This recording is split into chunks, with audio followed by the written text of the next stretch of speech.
The elegant whispers of the exclusive Hudson Bay Club filled the air like expensive perfume, mingling with the scent of aged scotch and polished mahogany. Crystal chandeliers cast a warm glow over generations of wealth and influence gathering for the annual membership gala. Yet as I surveyed the opulent ballroom, the hand-carved ice sculptures, the string quartet playing softly in the corner, the members in their tailored suits and designer gowns, I felt nothing but a cold emptiness spreading through my chest. My brother Doug's face had drained of all color when he spotted me across the room, his new wife Elsa whispering urgently in his ear. Before we jump back in, tell us where you're tuning in from, and if this story touches you, make sure you're subscribed, because tomorrow I've saved something extra special for you. Marla, Doug said stiffly when I approached, his voice carrying none of the warmth it once held. This is a private event, members and their invited guests only. I was invited, I replied, pulling the embossed invitation from my clutch. By Lucas Whitmore. Elsa's perfectly lined lips curled into something between a smile and a sneer. Lucas invited. You as a courtesy, I'm sure. But really, Marla, you don't belong here. These people aren't… well, they aren't your people, are they? Doug shifted uncomfortably, his eyes darting around the room rather than meeting mine. Several people nearby had stopped their conversations, attention drawn to our uncomfortable exchange. I could feel their curious stares, the silent judgments already forming.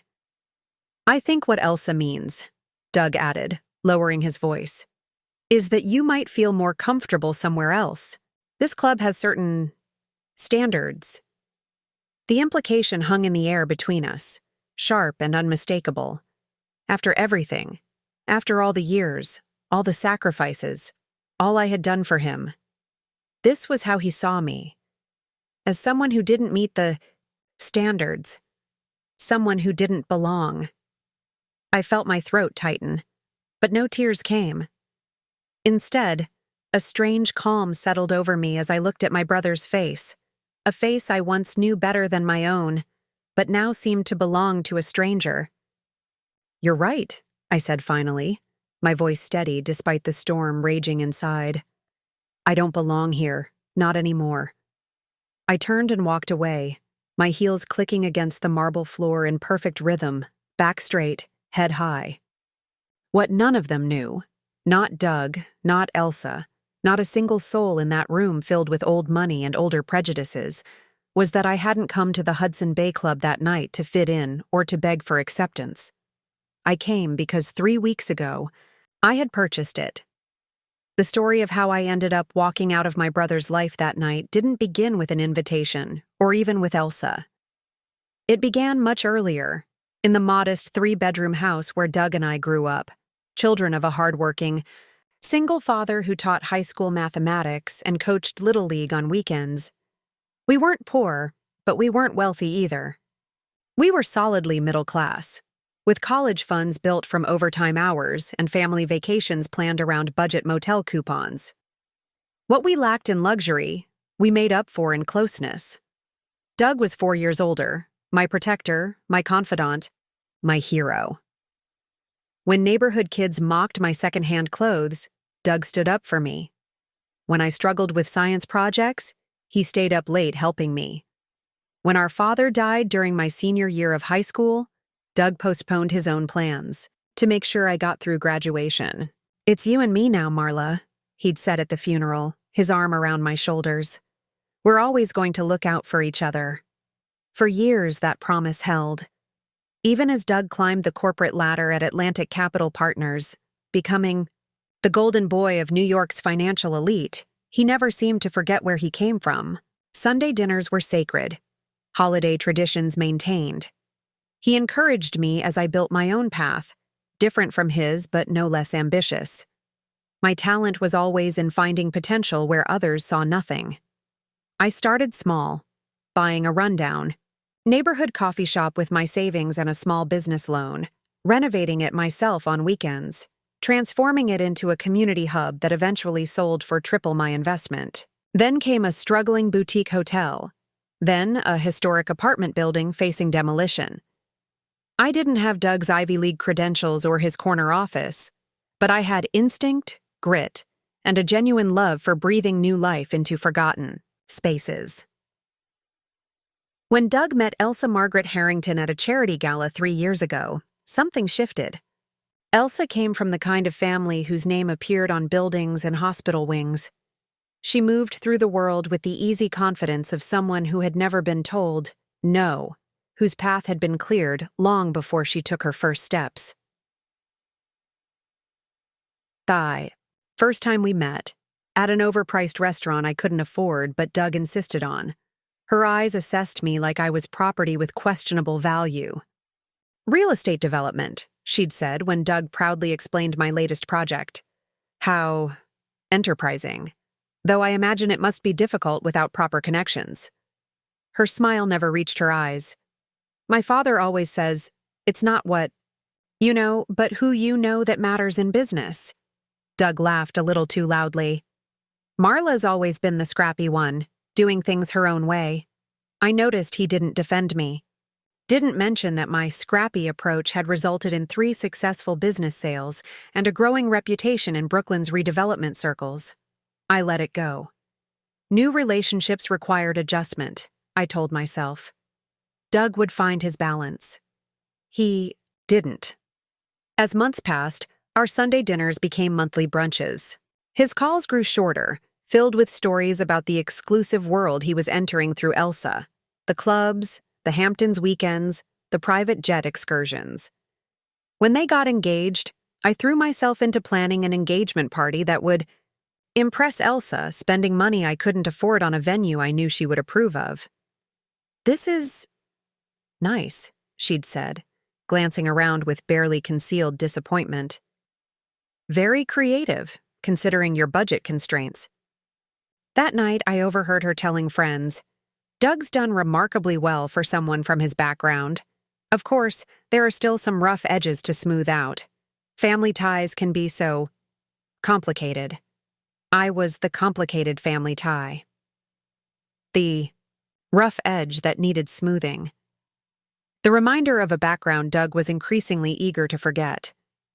Still, I persisted. I attended their events when invited, bought clothes I couldn't afford to avoid embarrassing them, smiled through Elsa's backhanded compliments and Doug's growing detachment. I kept telling myself it was just a phase, that the brother who had once been my whole world would remember who he was, who we were together. Until the night of the Hudson Bay Club Gala, the night when the distance between us finally became too vast to ignore, too painful to pretend away. The night I realized that sometimes the only way forward is to walk away. 3 months before the Hudson Bay Club Gala, I stood in the small office of my latest acquisition, a dilapidated Art Deco building in Brooklyn that most developers had written off as a lost cause. The windows were grimy, the floorboards creaked ominously, and pigeons had claimed the upper floors as their personal domain. But beneath the decades of neglect, I could see the bones of something magnificent waiting to be uncovered. You're absolutely insane, Marla, said Fran, my business partner and closest friend since college. She poked dubiously at a peeling section of wallpaper, grimacing when it revealed a patch of mold underneath. This place will bankrupt you. It's got potential, I insisted, running my hand along the ornate crown molding that somehow survived years of water damage. And the price was right, because it's a money pit. Fran threw her hands up. We just finished the Williamsburg project. We should be taking a breath, not diving into whatever this disaster is. She wasn't wrong to be concerned. The Williamsburg conversion, turning an abandoned factory into luxury lofts, had stretched our resources thin. This new project was a risk, even by my standards. But something about the building called to me. Maybe it was the grand staircase with its wrought iron railings, or the lobby ceiling with its faded celestial mural. Or maybe it was simply that everyone else had given up on it. Preparing and narrating this story took us a lot of time, so if you are enjoying it, subscribe to our channel. It means a lot to us. Now back to the story. I had always been drawn to the forgotten, the overlooked, the things, and people, others dismissed. Trust me, I told Fran. 6 months from now, this place will be the crown jewel of our portfolio. My phone buzzed with a text from Doug. Need your RSVP for the charity dinner next week. Elsa's father will be there. Important connections for you, I smiled at the screen. Despite the growing distance between us, Doug still occasionally tried to include me in his world, to help me network with people he thought could advance my career. He never quite understood that I had built my business through sweat equity and careful research, not cocktail party connections. That the golden boy? Fran asked, peering over my shoulder. She had met Doug several times and found him offensively charming. Her words for someone whose charisma felt practiced rather than genuine. He wants me at some charity thing, probably another $5,000 a plate dinner where they serve microscopic portions. Are you going? I hesitated. The last event had been excruciating. 4 hours of veiled condescension from Elsa's friends, Doug too busy schmoozing to notice, and me in a dress that cost a month's rent but still somehow marked me as an outsider. I should, I finally replied. It's important to him. Fran gave me a look I knew too well, part concern, part exasperation. When did important to him start trumping healthy for you? I didn't have a good answer. The truth was, I kept showing up because I was afraid if I stopped, the remaining threads connecting me to my brother would finally snap. I kept believing that the Doug I knew, the one who taught me to ride a bike, who held my hand through our father's funeral, who promised we'd always have each other's backs, was still in there somewhere, beneath the expensive suits and practiced, "Smile," I texted back. "I'll be there." The week that followed was a blur of contractor meetings, permit applications, and financial juggling to make the numbers work on the Brooklyn project. I barely had time to pick up my dress from the tailor before the night of the charity dinner. The venue was the grand ballroom at the Pierre, all crystal chandeliers and gold accents. Doug waved me over to a table near the front where he sat, with Elsa, her parents, and several couples I didn't recognize. "Marla, you remember the Harringtons?" Doug said, gesturing to Elsa's parents. Mr. Harrington gave a curt nod without meeting my eyes. Mrs. Harrington's smile was polite but vacant, the kind reserved for waitstaff or distant acquaintances you hope not to engage with. "And this is Trey Caldwell," Doug continued, indicating a silver-haired man with a ruddy complexion. "Trey's the chairman of the Hudson Bay Club. I've been telling him about your projects." The slight pause before projects was subtle, but unmistakable. It hung in the air like a question mark. "Small-scale renovations, isn't it?" Trey asked, his tone suggesting he was talking about a hobby rather than my career. "Property redevelopment and historic preservation," I corrected. "My team just completed a mixed-use conversion in Williamsburg that's been featured in Architectural Digest." "How enterprising," Mrs. Harrington murmured, in exactly the same tone Elsa often used. Elsa put her hand on Doug's arm. "Darling, did you mention to Marla about your membership nomination?" Doug's expression brightened. "Not yet. Good news, Marla. The committee is reviewing my application for the Hudson Bay Club. Trey's sponsoring me." "The oldest private club in Manhattan," Elsa added, though I hadn't asked. "Membership is extremely selective." "Congratulations," I said, genuinely happy for him despite the undercurrent of exclusivity in their tone. "That's exciting." "It's more than exciting," Elsa continued. "It's transformative. The connections, the opportunities. Once you're in the Hudson Bay Club, doors open everywhere." The conversation shifted to golf handicaps and vacation homes, effectively walling me out. I picked at my tiny portion of sea bass and tried to look engaged. Across the table, I caught Alex, one of the other guests, watching me with something that might have been sympathy. Midway through dessert, Trey leaned over to Doug. "The membership committee meets Monday. I'm optimistic, but it's not a done deal. There's one more hurdle." Doug nodded seriously. "Whatever it takes." The annual gala is in 3 months. Every potential member is expected to make an appropriate donation. Shows commitment to the club's philanthropic mission. Of course, Doug agreed immediately. Just let me know the expected amount. Trey named a figure that made me choke on my chocolate mousse. It was more than I had put down as a deposit on my entire Brooklyn building. Consider it done, Doug said, without hesitation.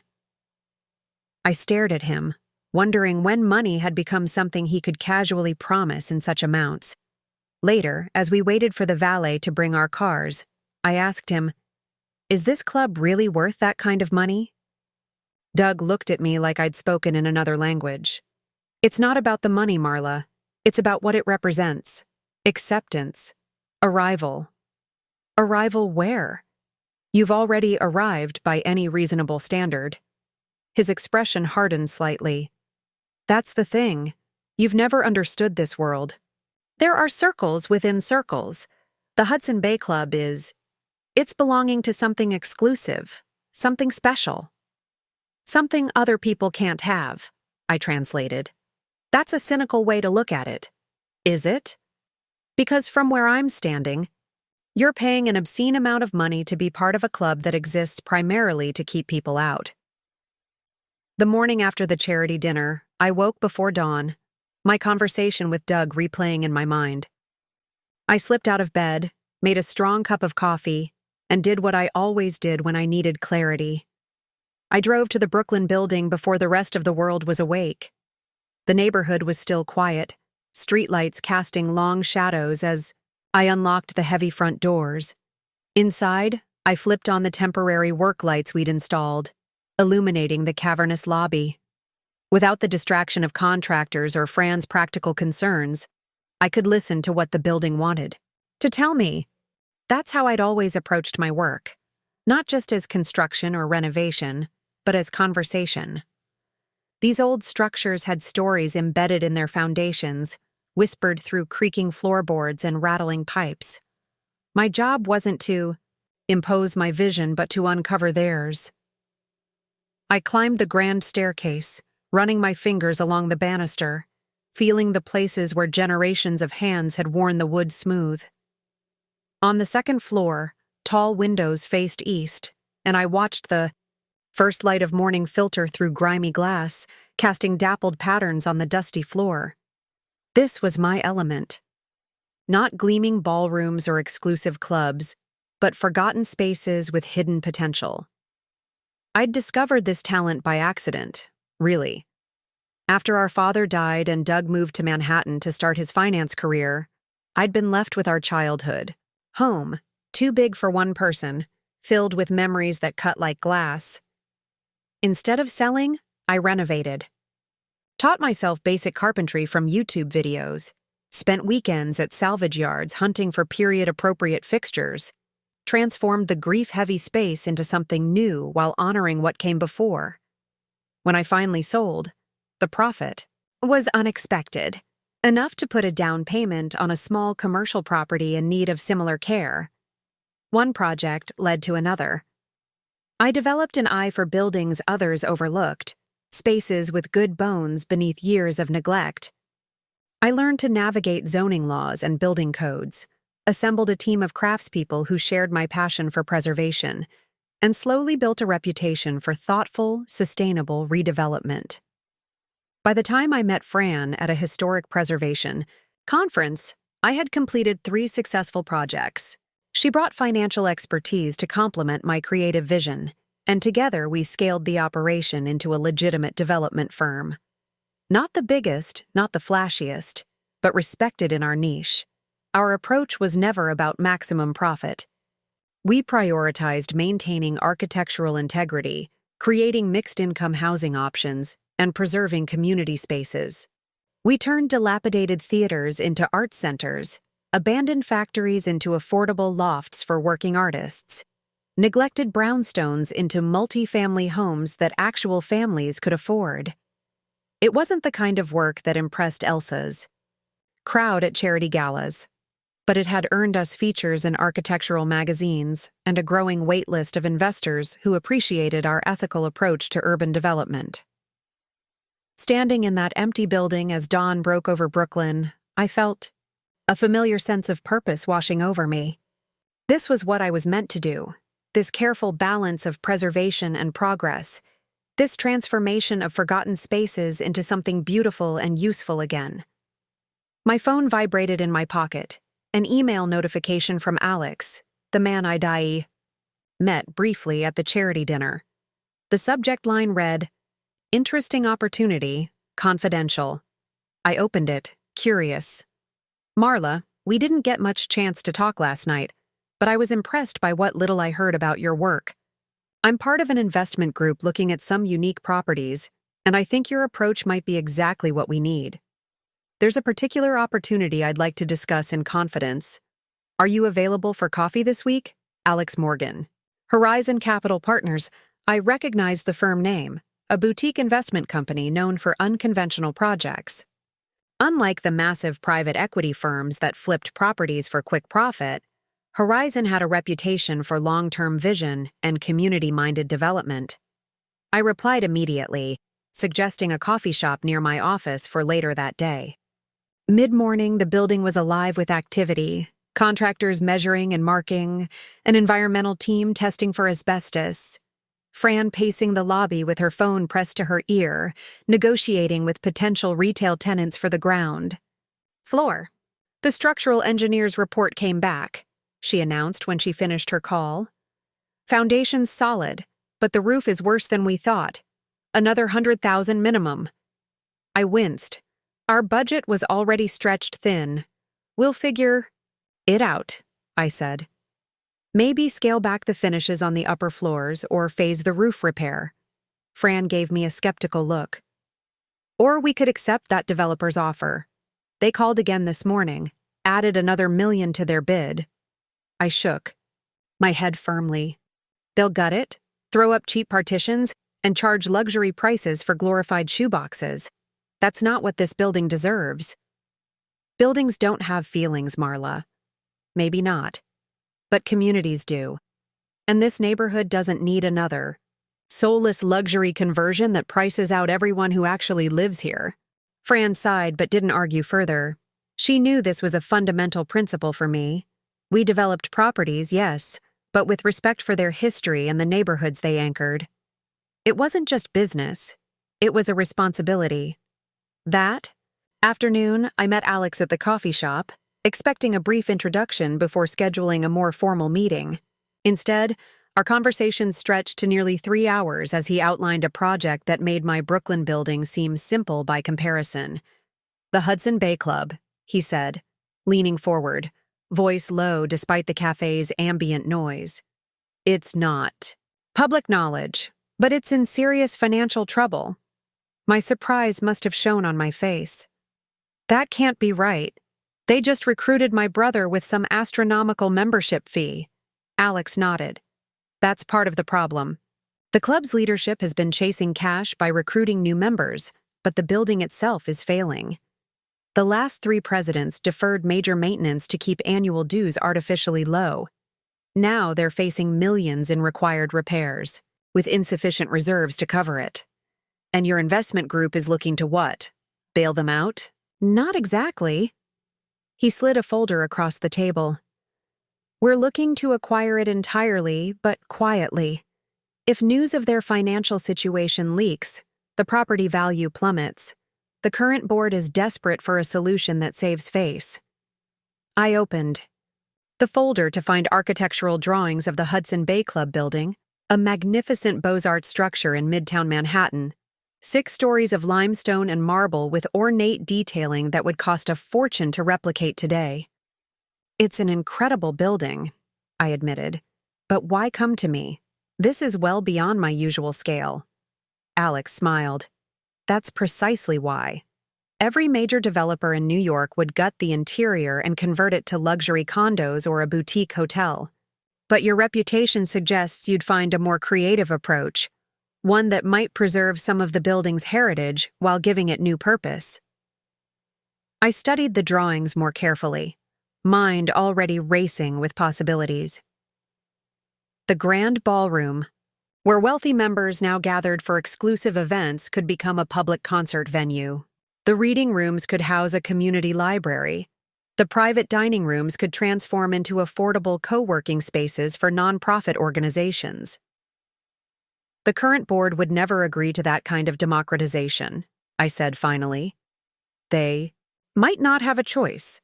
The alternative is bankruptcy and public humiliation. Alex tapped the folder. Think about it. This could be your most impactful project yet, turning one of the city's most exclusive spaces into something that benefits the many, not just the few. I left our meeting with the folder tucked into my bag, thoughts swirling with equal parts excitement and apprehension.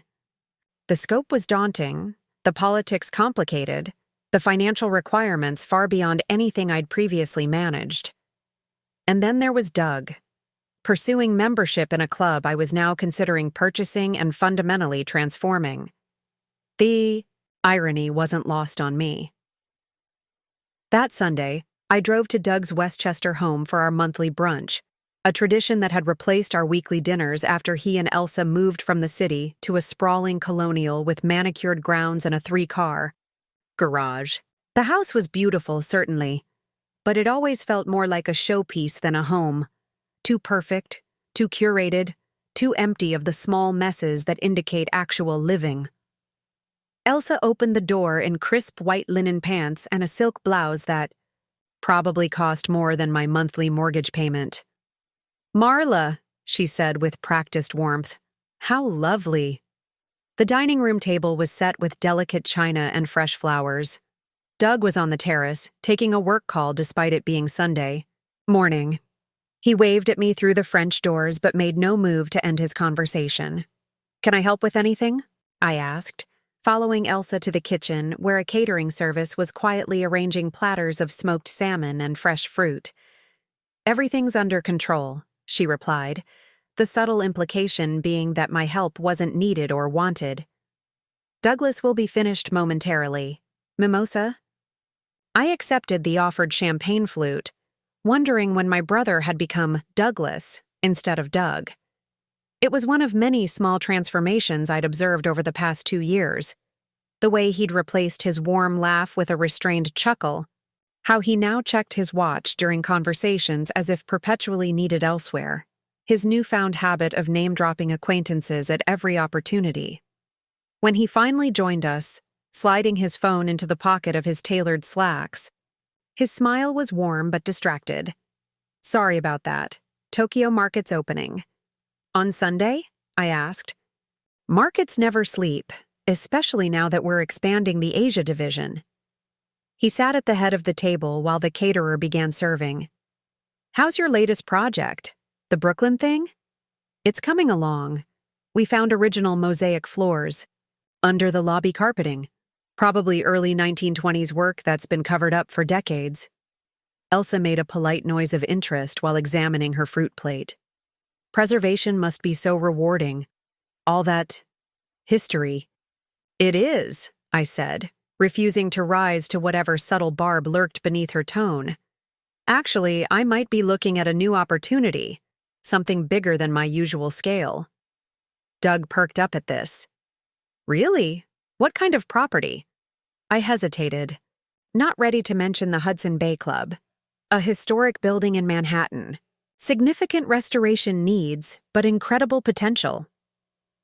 "Manhattan proper? That's a step up from Brooklyn," Doug said, his tone suggesting this was a compliment rather than the condescension it actually was. "Do you have the capital for something like that?" "I'm exploring partnership options," I said carefully. "You should talk to Trey," Elsa interjected. "His firm specializes in historic properties. He could be a valuable advisor or investor." The irony of her suggesting Trey Caldwell, chairman of the very club I was considering purchasing, wasn't lost on me.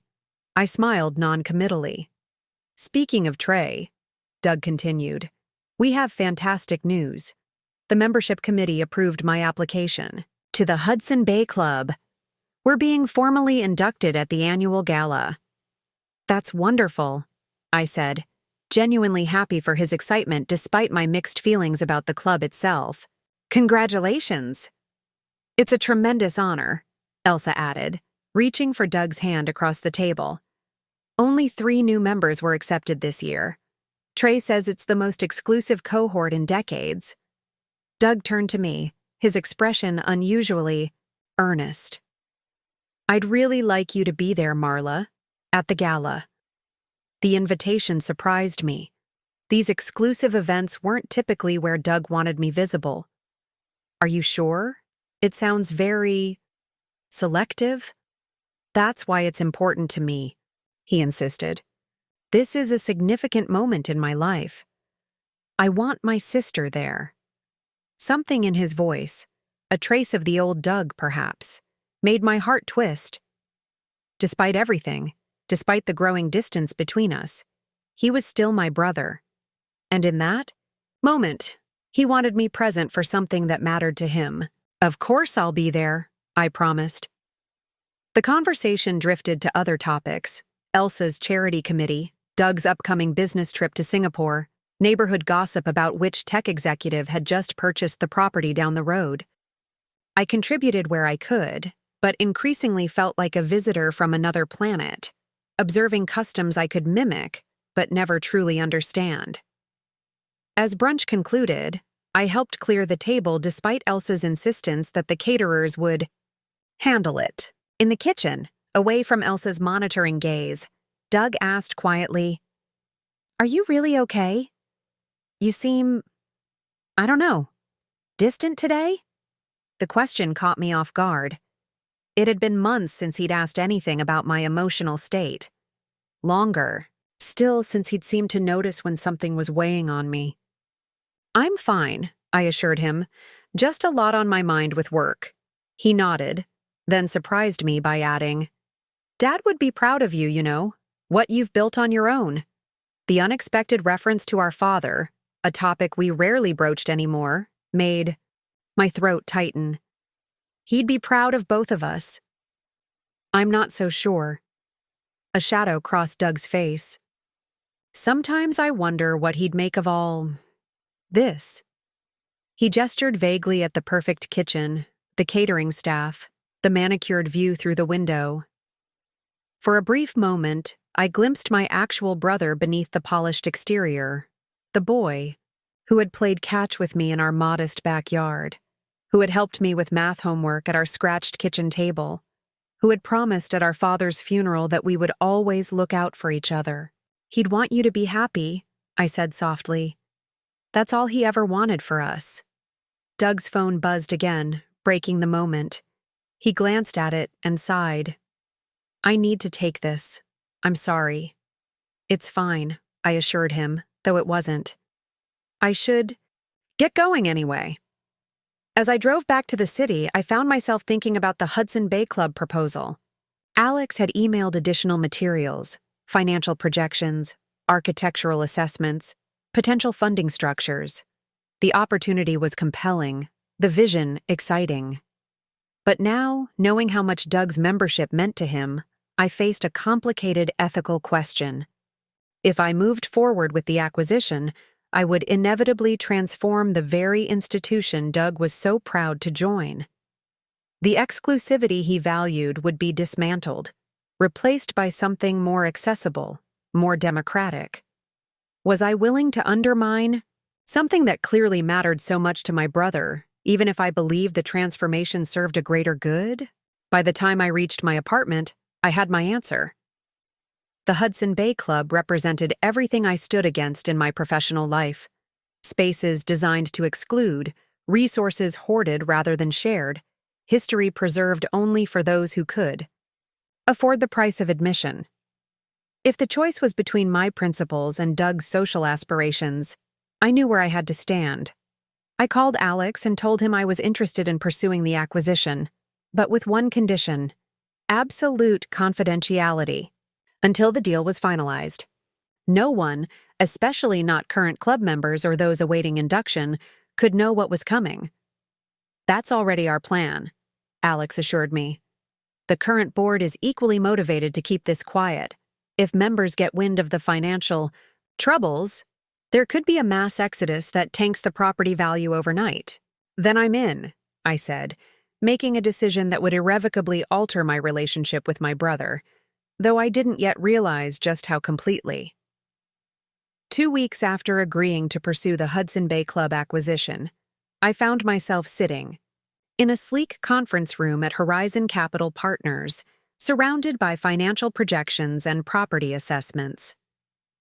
The investment team Alex had assembled was impressive, a mix of real estate veterans, preservation specialists, and community development experts who shared my vision for transforming exclusive spaces into public resources. "The numbers work," declared the chief financial analyst, a sharp-eyed woman named Margaret who had spent the morning dissecting the club's financial statements. "They're asset-rich but cash-poor. Years of deferred maintenance have created a ticking time bomb. The board knows it, but they've been hiding it from the membership." Alex nodded grimly. "Their limestone facade needs complete restoration, approximately $8 million. The roof requires another $3 million. Plumbing, electrical, HVAC, all original systems that have exceeded their lifespan twice over. And they've been operating at a deficit for the past 5 years," Margaret added, covering shortfalls by selling off their art collection piece by piece and dipping into their endowment principal. Classic case of maintaining appearances at the expense of sustainability. I studied the architectural drawings spread across the table. "What about historical designation? Would that complicate renovation plans?"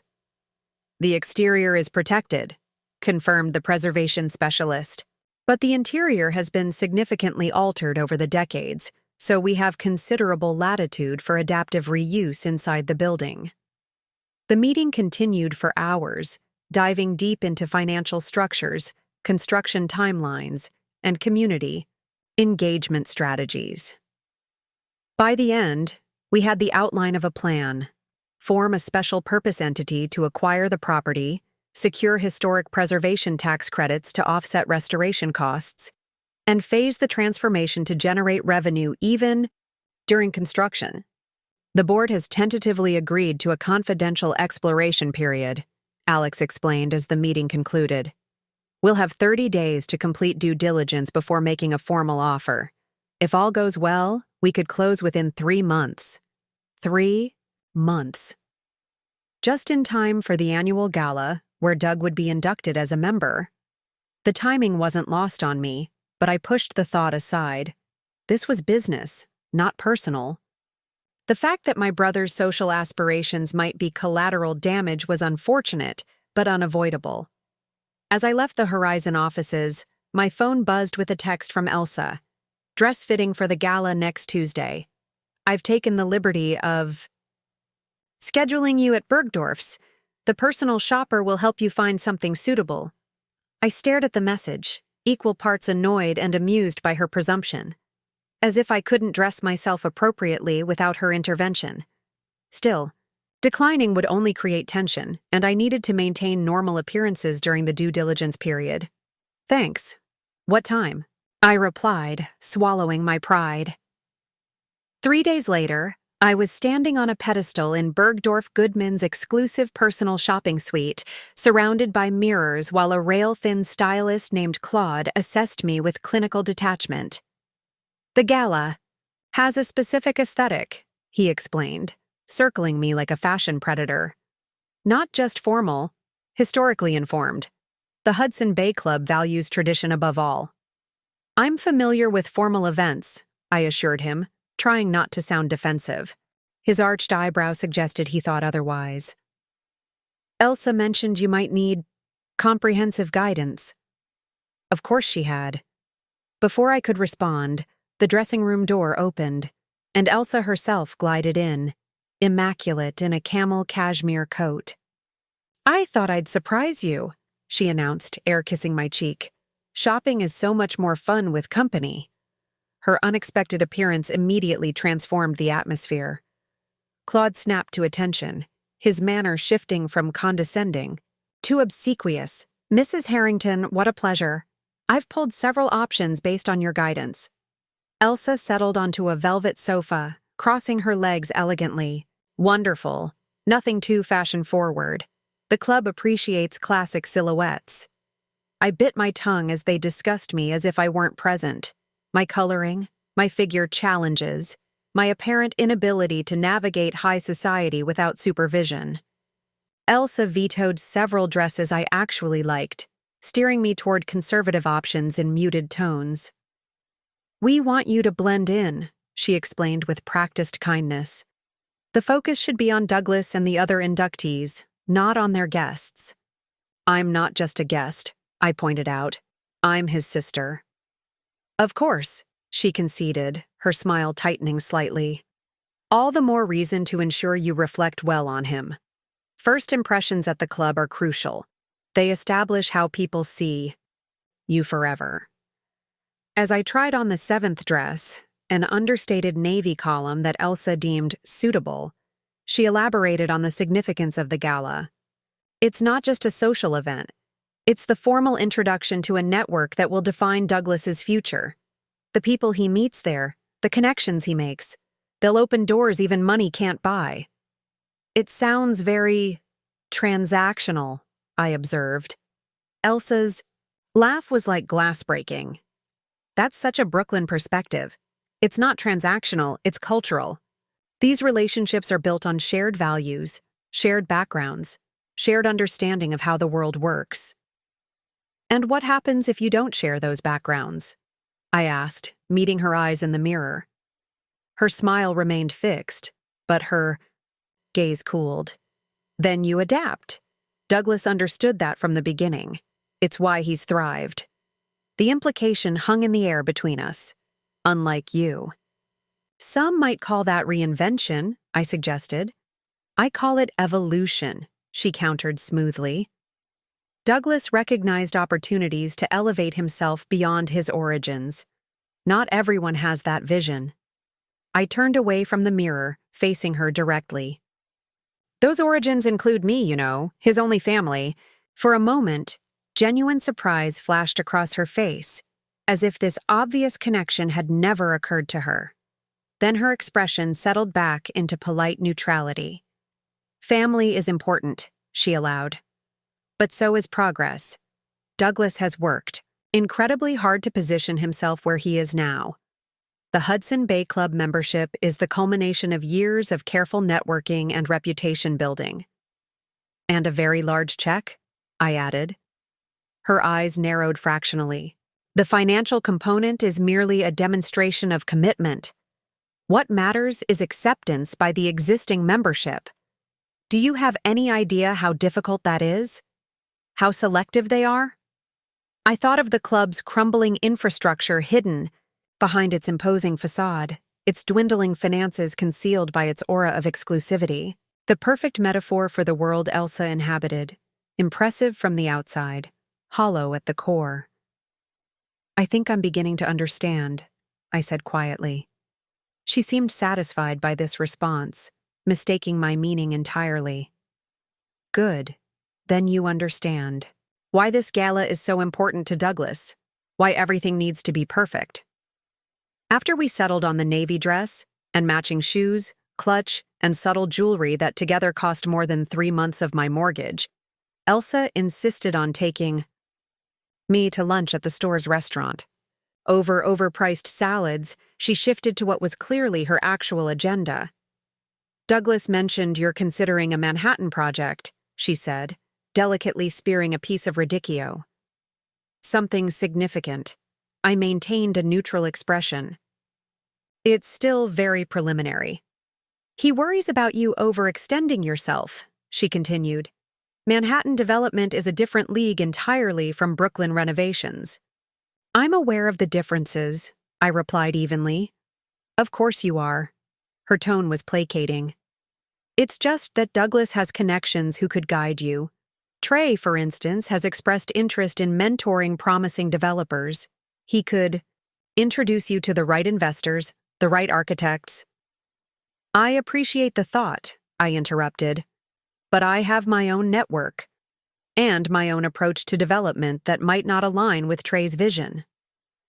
Elsa's smile tightened again. I'm only thinking of your best interests, and Douglas's, of course. Now that he's joining the club, his associations will be scrutinized more carefully. Your success reflects on him. And there it was, the real concern. Not my well-being or professional advancement, but how my work might impact Doug's social standing, my projects in Brooklyn, my focus on affordable housing and community spaces, my reputation for prioritizing preservation over profit, all potential embarrassments to the image Doug and Elsa were cultivating. I'll keep that in mind, I said, signaling to the waiter for the check.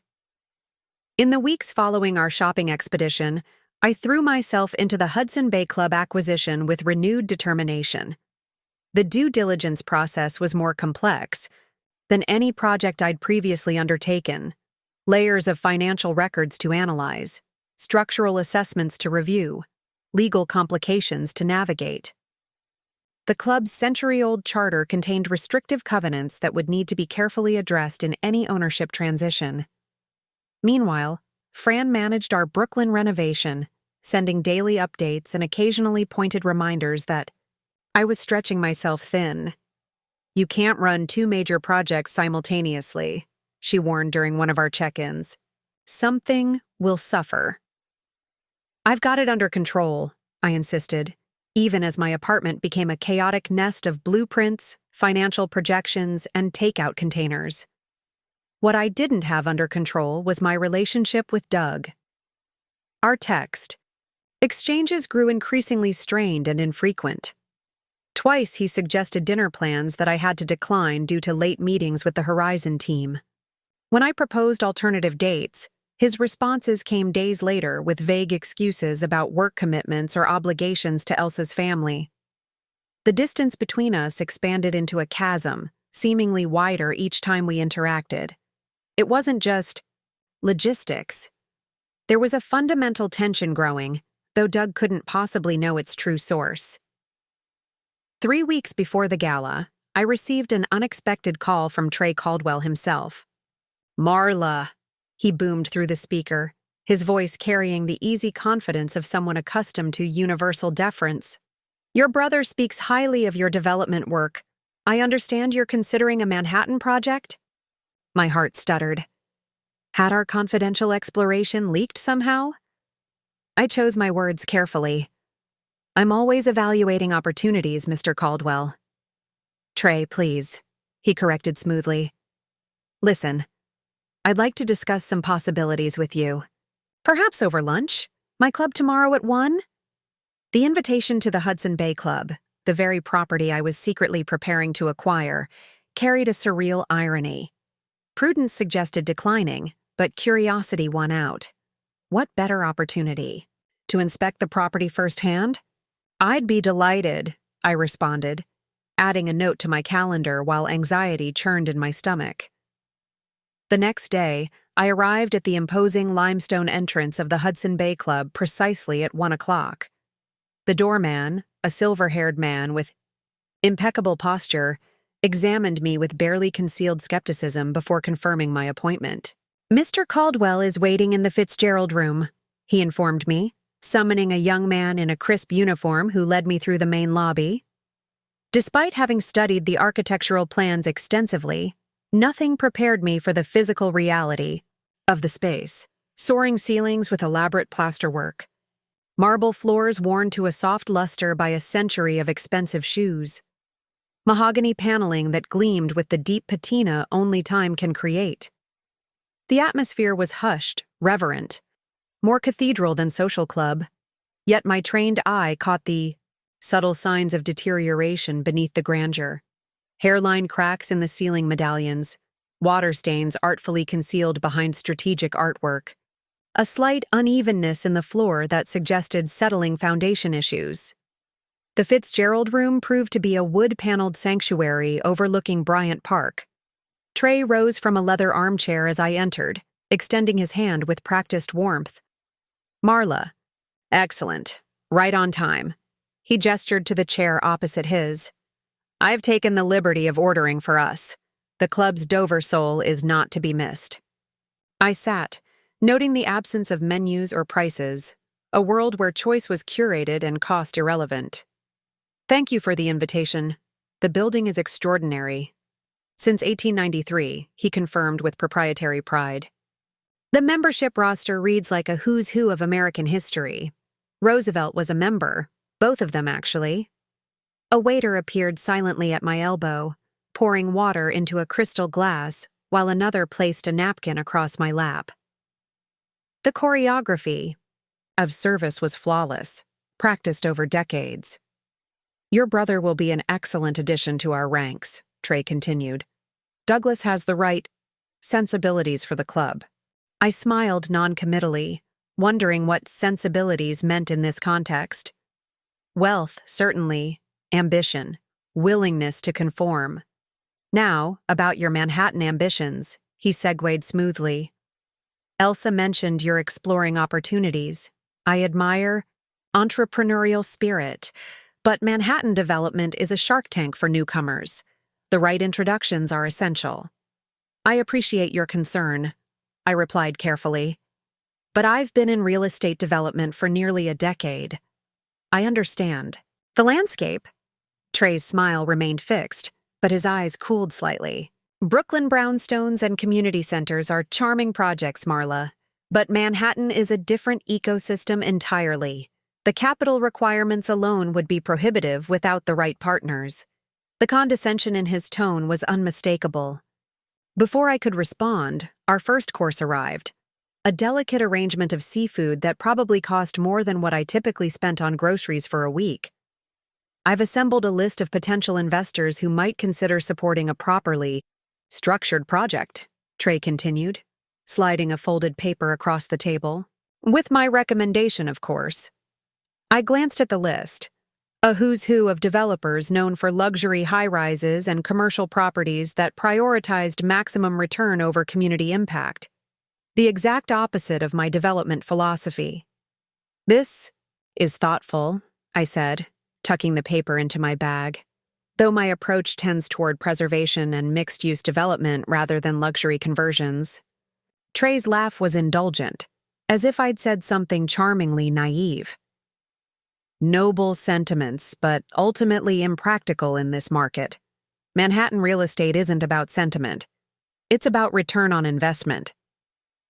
I've found that thoughtful development can achieve both social and financial returns, I countered. A perspective that may work in the boroughs, he acknowledged with the air of someone making a generous concession. But in Manhattan, particularly for someone without established connections, more conventional approaches are advisable. The conversation continued in this vein throughout lunch, Trey alternating between paternalistic advice and subtle reminders of my outsider status in his world. By dessert, his actual message was clear. My development approach was unsuitable for Manhattan. My ambitions overreached my capabilities, and my success depended entirely on connections he could provide. If I adjusted my vision to align with his values. As coffee was served, he shifted topics abruptly.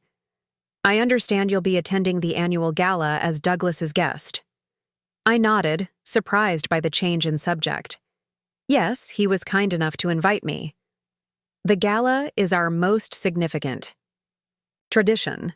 We maintain certain standards for the occasion. His gaze drifted briefly to my suit. Well made, but certainly not from the rarefied brands Elsa favored. Elsa mentioned she's helping you prepare. That's wise. The implication that I required assistance to meet their standards stung, but I maintained a pleasant expression.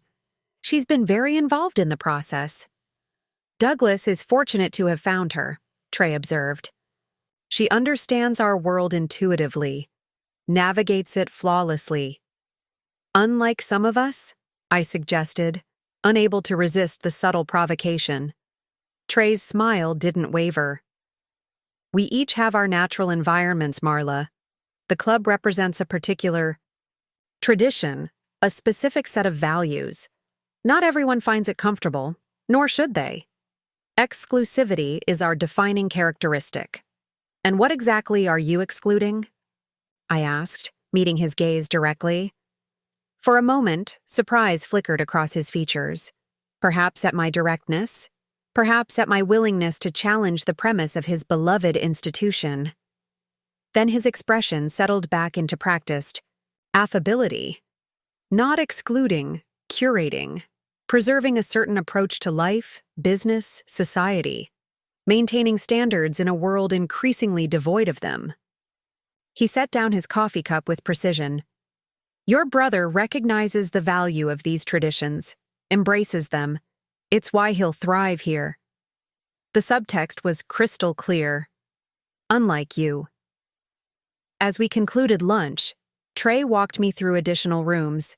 Of the club, the library with its first edition books no one seemed to read, the billiards room where elderly men played in concentrated silence, the rooftop garden with its spectacular but private view of the city. Each space reinforced the same message. This was a fortress of privilege, beautiful but inaccessible to most. I hope you'll consider my suggestions about your Manhattan aspirations, Trey said as we reached the lobby. With the right guidance, even a developer with your unconventional background could find a foothold. I extended my hand, matching his firm grip. Thank you for lunch, Trey. It's been illuminating. As I descended the limestone steps to the street, leaving the hushed exclusivity behind, I felt something crystallize within me. Not anger exactly, but clarity. The Hudson Bay Club was a perfect symbol of everything wrong with how wealth and power functioned in the city I loved. Beautiful spaces hoarded by few, resources concentrated rather than shared. History preserved but privatized. Whatever hesitation I'd felt about the acquisition evaporated. If the transformation meant disrupting Doug's social aspirations, so be it. Some principles mattered more than family harmony, especially when that harmony was increasingly predicated on my diminishment. The week before the gala, everything began unraveling at once. The Brooklyn project hit a major setback when asbestos was discovered in unexpected areas, requiring additional remediation and pushing our budget into critical territory. Meanwhile, the Hudson Bay Club acquisition entered its final phase, with lawyers drafting purchase agreements and the Horizon team finalizing financing. The dual pressure had me working 18-hour days, surviving on coffee and determination. When Doug called on Tuesday evening, I almost didn't answer. But guilt, that persistent companion in our increasingly strained relationship, made me pick up on the fourth ring.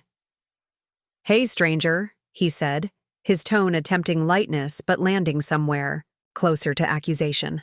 Beginning to think you'd fallen off the face of the earth. Sorry, I sighed, rubbing my temples as I stared at the spreadsheets covering my dining table. Work has been overwhelming lately.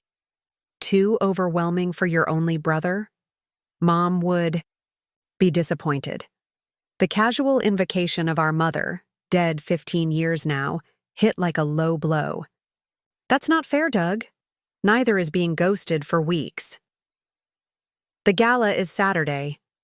Elsa's been trying to coordinate arrival times with you. I glanced at my phone notifications, seeing 3 missed texts from Elsa that I'd been too busy to address. I've just been swamped with this Brooklyn project. There were complications. There are always complications in your projects, Marla, he interrupted, an edge creeping into his voice. That's the nature of business. But family should still be a priority. The irony of this statement, coming from someone who had gradually deprioritized our relationship over the past 2 years, wasn't lost on me. But exhaustion made me reckless. Like I've been a priority for you since Elsa came into the picture? The words escaped before I could reconsider them. Silence stretched between us, taut and dangerous. Is that what this is about? Doug finally asked, his voice cooler now. You're punishing me because you don't like my wife? This isn't about Elsa, I insisted, though we both knew that wasn't entirely true. It's about how our relationship changed when your priorities shifted. My priorities expanded, he corrected.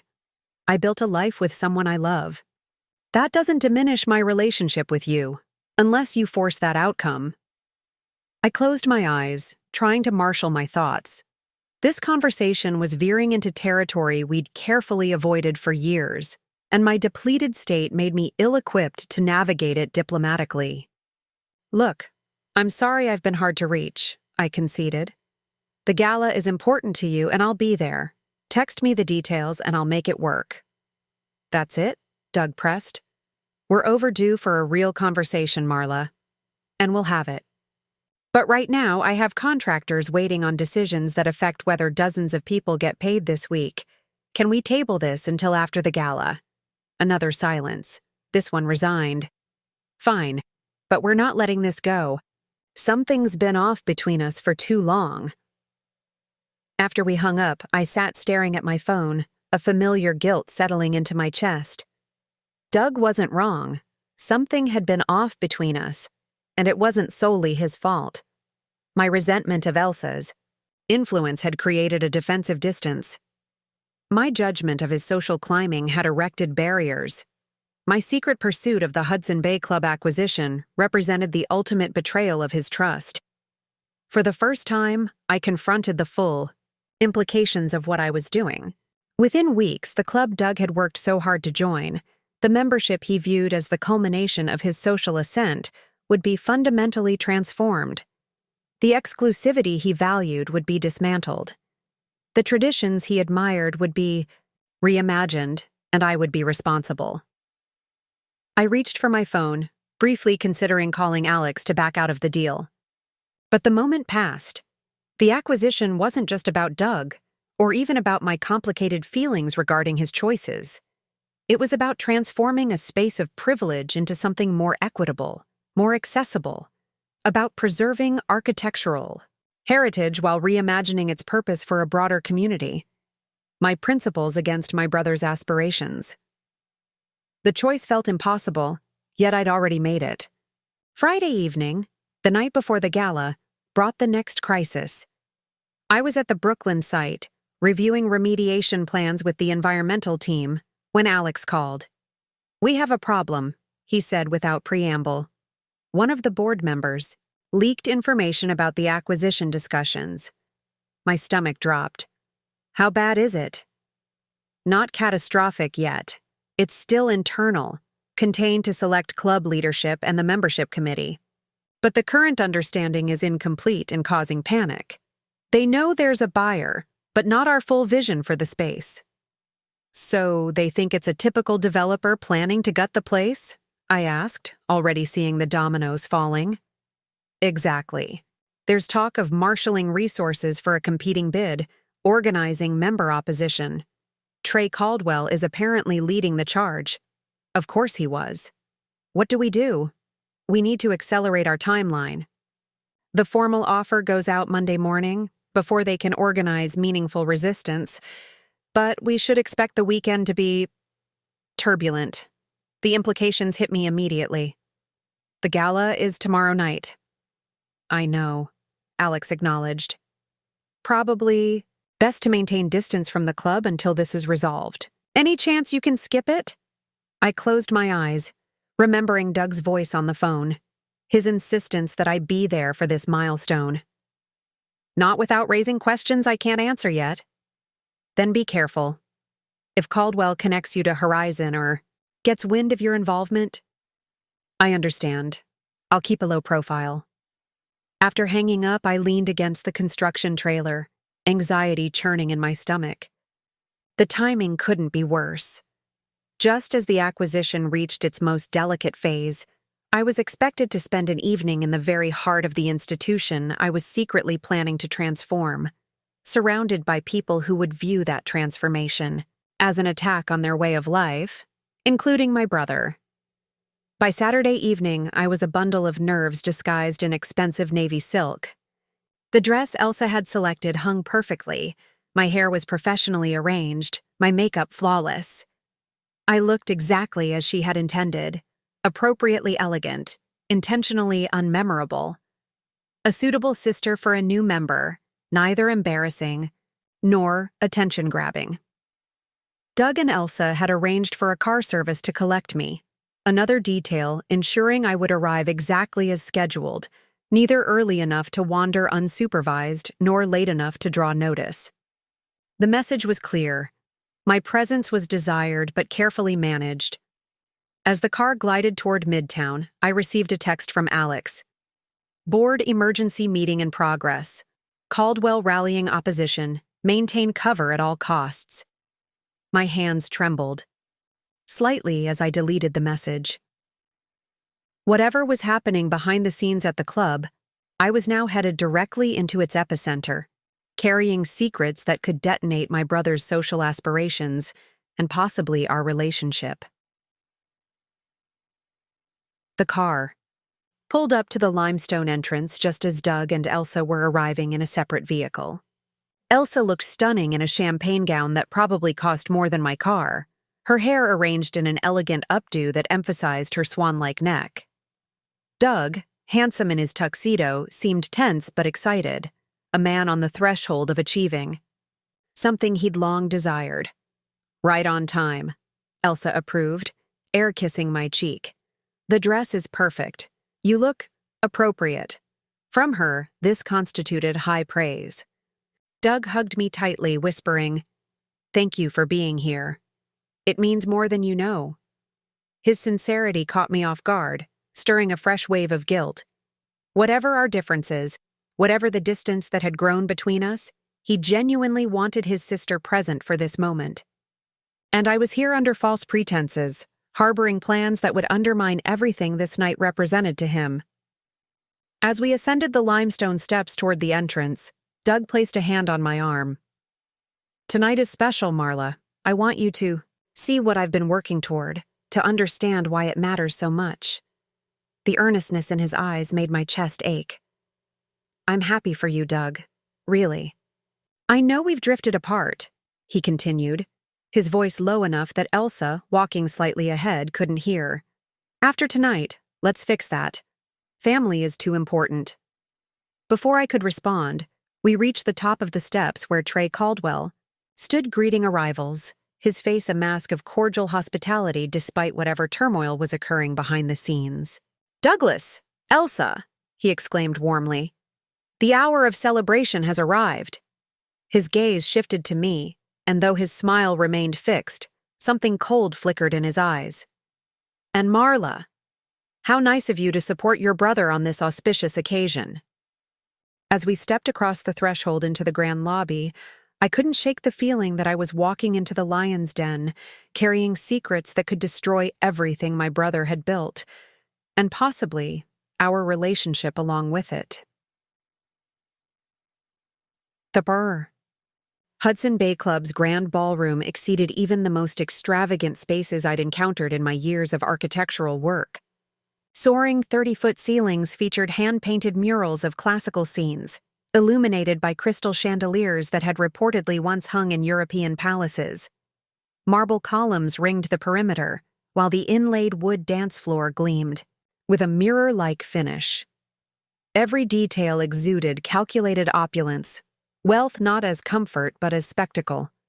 Members and their guests mingled in formal attire, their conversations creating a soft murmur beneath the string quartet's elegant performance. Uniformed staff circulated with champagne and delicate hors d'oeuvres, appearing and disappearing with practiced invisibility. "Isn't it magnificent?" Elsa whispered, her eyes shining as she surveyed the room. "This is what legacy looks like, Marla. This is what Douglas has achieved." I smiled noncommittally, acutely aware of how differently we perceived the same space.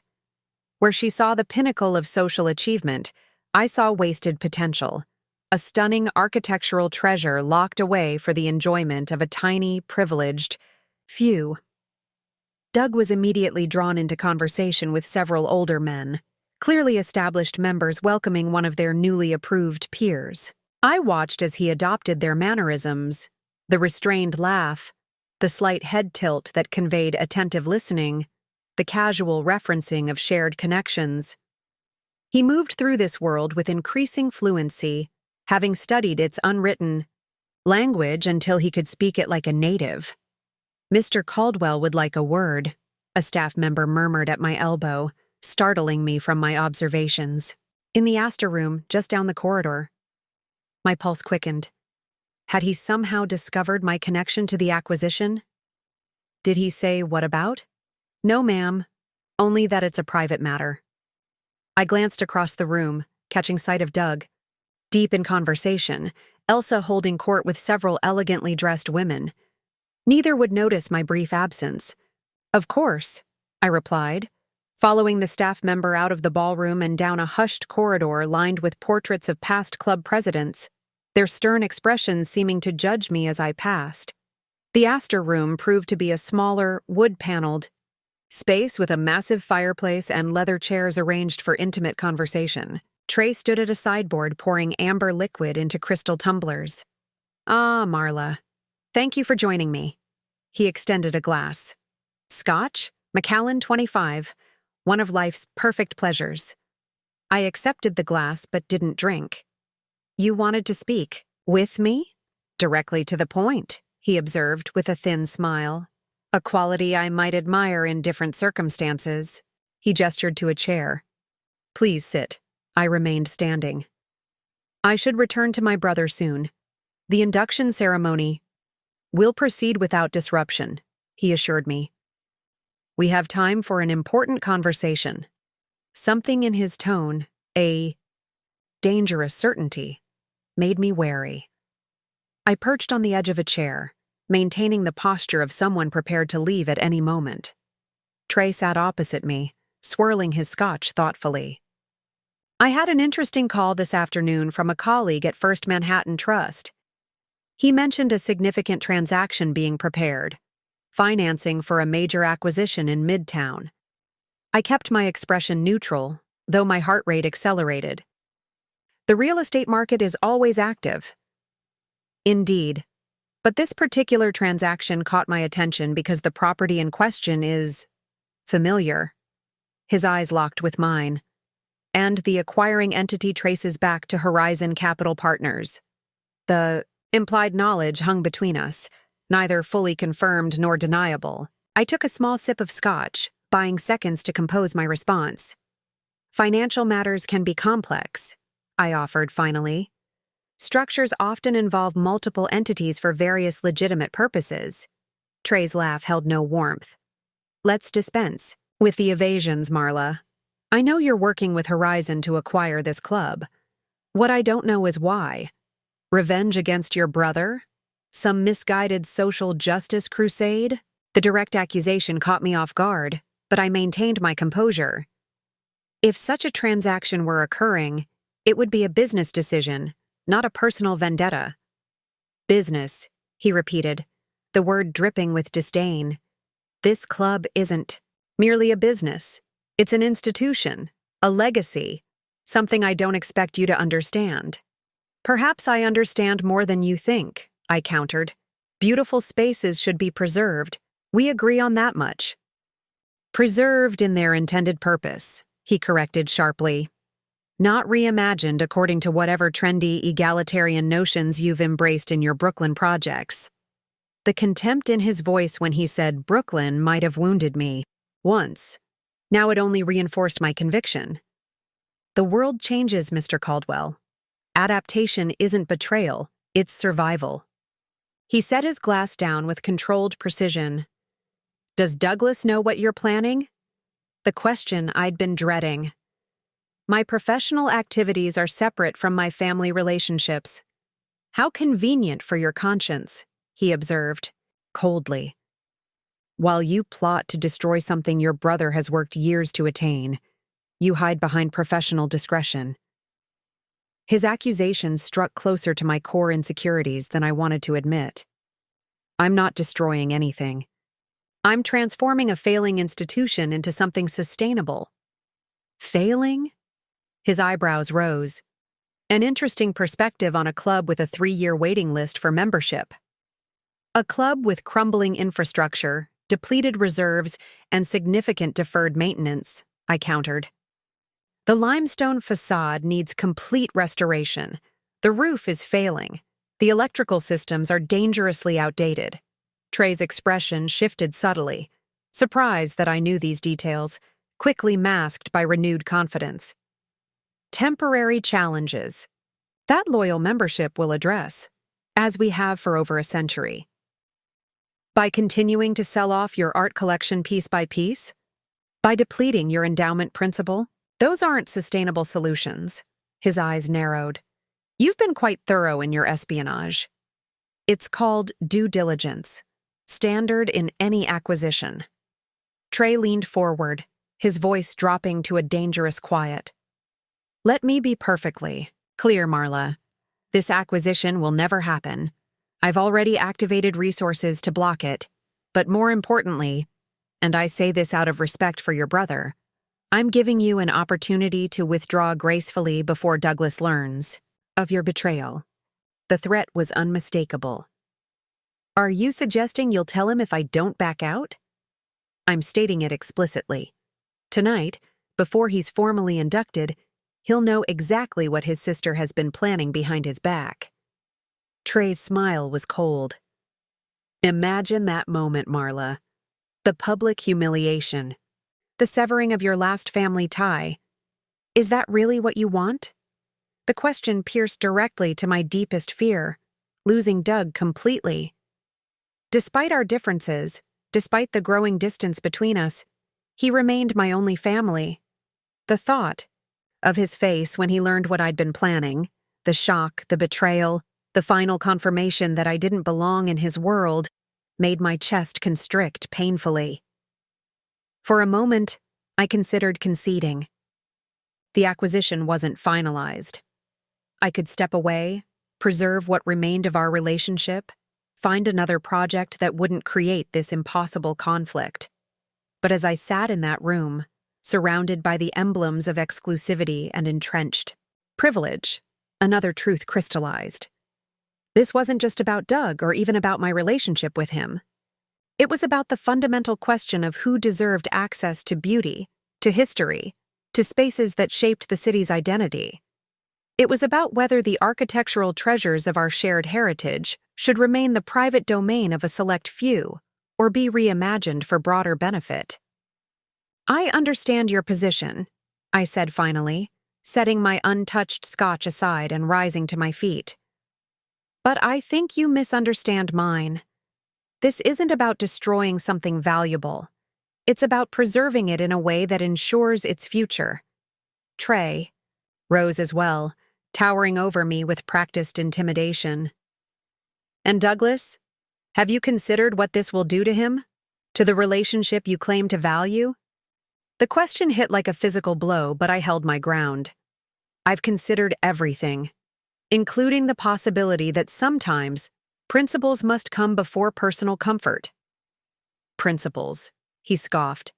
A convenient shield for actions that will devastate your brother. If understanding my motivations matters to you, I continued, moving toward the door, then know this. I believe beautiful spaces like this club deserve to be shared, not hoarded. I believe historic buildings should be preserved but also reimagined for contemporary relevance. And I believe the value of architectural heritage isn't diminished by making it accessible to more than a privileged few. Trey's expression hardened. Naive platitudes that ignore centuries of tradition. Tradition evolves, I countered. Or it dies. As my hand reached the doorknob, Trey delivered his final salvo. You have until the induction ceremony begins. Approximately 40 minutes.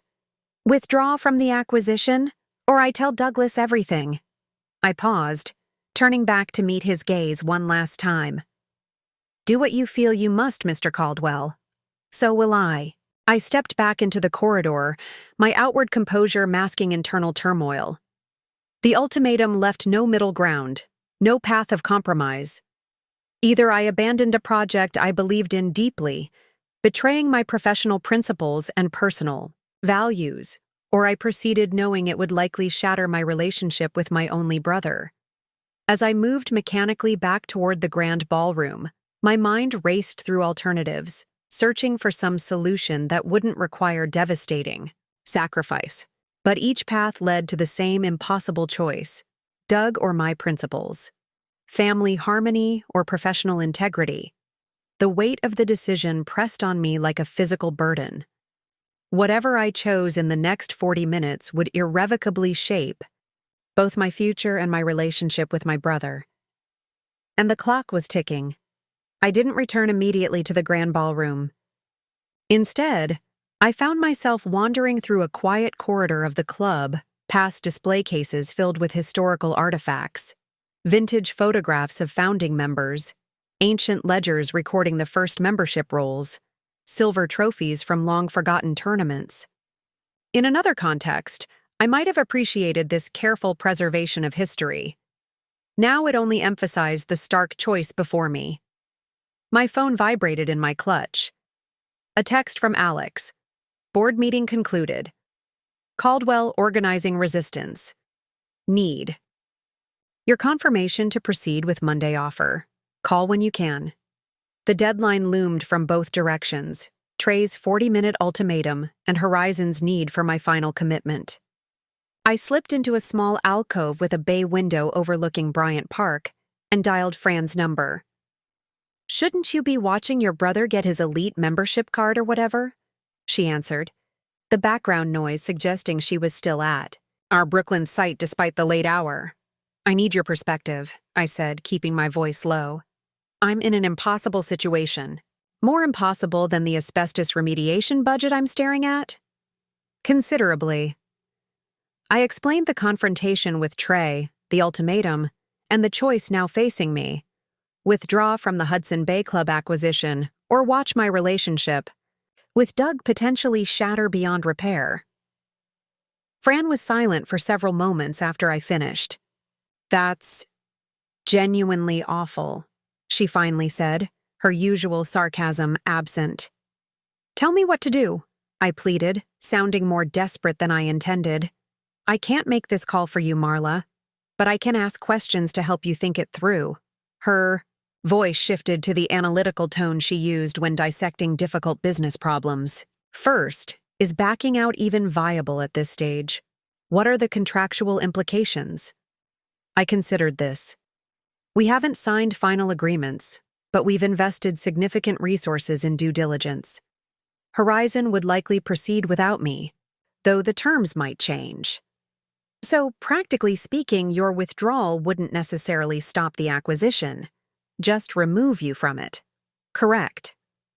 The club's financial situation is too precarious for them to continue indefinitely without intervention. Someone will acquire it eventually. Which means, Fran continued, following the logical thread, your choice isn't really between saving the club or transforming it. It's between being part of the transformation or stepping aside while someone else does it, possibly with less sensitivity to the historical elements you value. This perspective shifted something in my thinking. I hadn't considered that. The club will change regardless. The question is whether I help shape that change. Exactly. Now for the harder question, Doug. If Caldwell tells him about your involvement, is there any chance he'd understand your position? Any chance at all? I closed my eyes, trying to honestly assess my brother's potential reaction. The Doug I grew up with might have. The Doug who exists now, who's invested everything in being accepted by this world. I don't know. Has he ever seen your work up close? Really understood what you do and why it matters? Not in years, I admitted.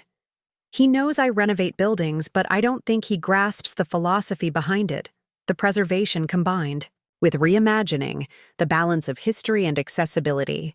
So his understanding of your work is as superficial as your understanding of why this club matters to him, Fran observed. The insight struck me forcefully. You think I should talk to him, directly, before Caldwell does. I think hiding things rarely ends well, especially from people you care about. Fran's voice softened. Look, I know how much your principles matter to you, and I respect that. But I also know Doug is your only family. Whatever you decide, make sure you're choosing, with complete awareness of what you might lose. As our call ended, I checked the time. 28 minutes until Trey's deadline expired. 28 minutes to make a decision that would shape both my professional future and my relationship with Doug. I texted Alex. Need more time. Proceeding. As planned, but with potential complications. Will update ASAP. Then I did something I hadn't done in years. I sought out my brother in a crowded room, not to maintain appearances or fulfill obligations, but because I genuinely needed to speak with him. I found Doug near one of the ornate fireplaces, engaged in conversation with several other inductees and their sponsors.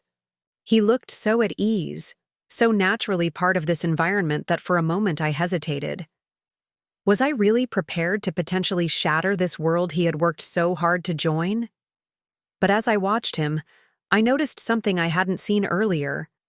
A slight stiffness in his posture, a careful calculation in his laugh. This wasn't effortless belonging. It was studied performance. He was working to fit in, just as he had been working for years to transform himself into someone who belonged in spaces like this. I caught his eye across the room and gestured subtly toward a quieter corner. He excused himself and made his way. To me, his expression shifting from social affability to genuine concern. Everything okay? You disappeared for a while. I need to talk to you, I said quietly. Privately. It's important. He glanced at his watch, a gesture that once would have been foreign to him. The ceremony starts in 20 minutes. Can it wait? It really can't. Something in my tone must have conveyed the urgency, because he nodded and guided me toward a small antechamber off the main ballroom. As we entered the more private space, he loosened his bow tie slightly, the first crack in his carefully maintained facade. What's going on, Marla? You look like you've seen a ghost. I took a deep breath, searching for the right words that might build a bridge across the chasm that had formed between us. Do you remember when Dad died, and we stayed up all night in the backyard just talking about him? The unexpected reference caught him off guard. Of course I do. Why, you told me that night that no matter what happened, it would always be you and me against the world. That we were family, and family was the one thing that couldn't be broken. Doug's expression softened. I remember. I need you to remember that person, the brother who said those words, while I tell you something difficult. I met his gaze directly. I'm part of an investment group that's acquiring the Hudson Bay Club. For a moment, he didn't seem to process my words. Then confusion crossed his features. Acquiring? What does that mean? Like membership? No. Purchasing it. The entire property. The club is in financial trouble, Doug. Serious trouble. Deferred maintenance, depleted reserves, mounting operational deficits. They've been hiding it from the membership, but the situation is unsustainable. He shook his head as if to clear. That can't be right. This is one of the most prestigious clubs in Manhattan. They just accepted new members. They are selling art from their collection to cover operating shortfalls, I finished. Are facing millions in critical repairs they can't afford. Are seeking a buyer who can rescue the building before it's too late. Doug sank into one of the antechamber's velvet chairs, his composure fracturing. How do you know all this? Because I've been doing due diligence for the acquisition for weeks. The Horizon Capital Partners team. Horizon? Recognition flashed in his eyes. Alex Morgan's firm? I nodded, surprised. You know Alex? By reputation, he's known for community-focused development. Doug's gaze sharpened. Which means you're not just buying the club, you're planning to transform it, change its purpose, preserve its architecture while making it more accessible, I corrected. A space that honors its history while serving a broader community.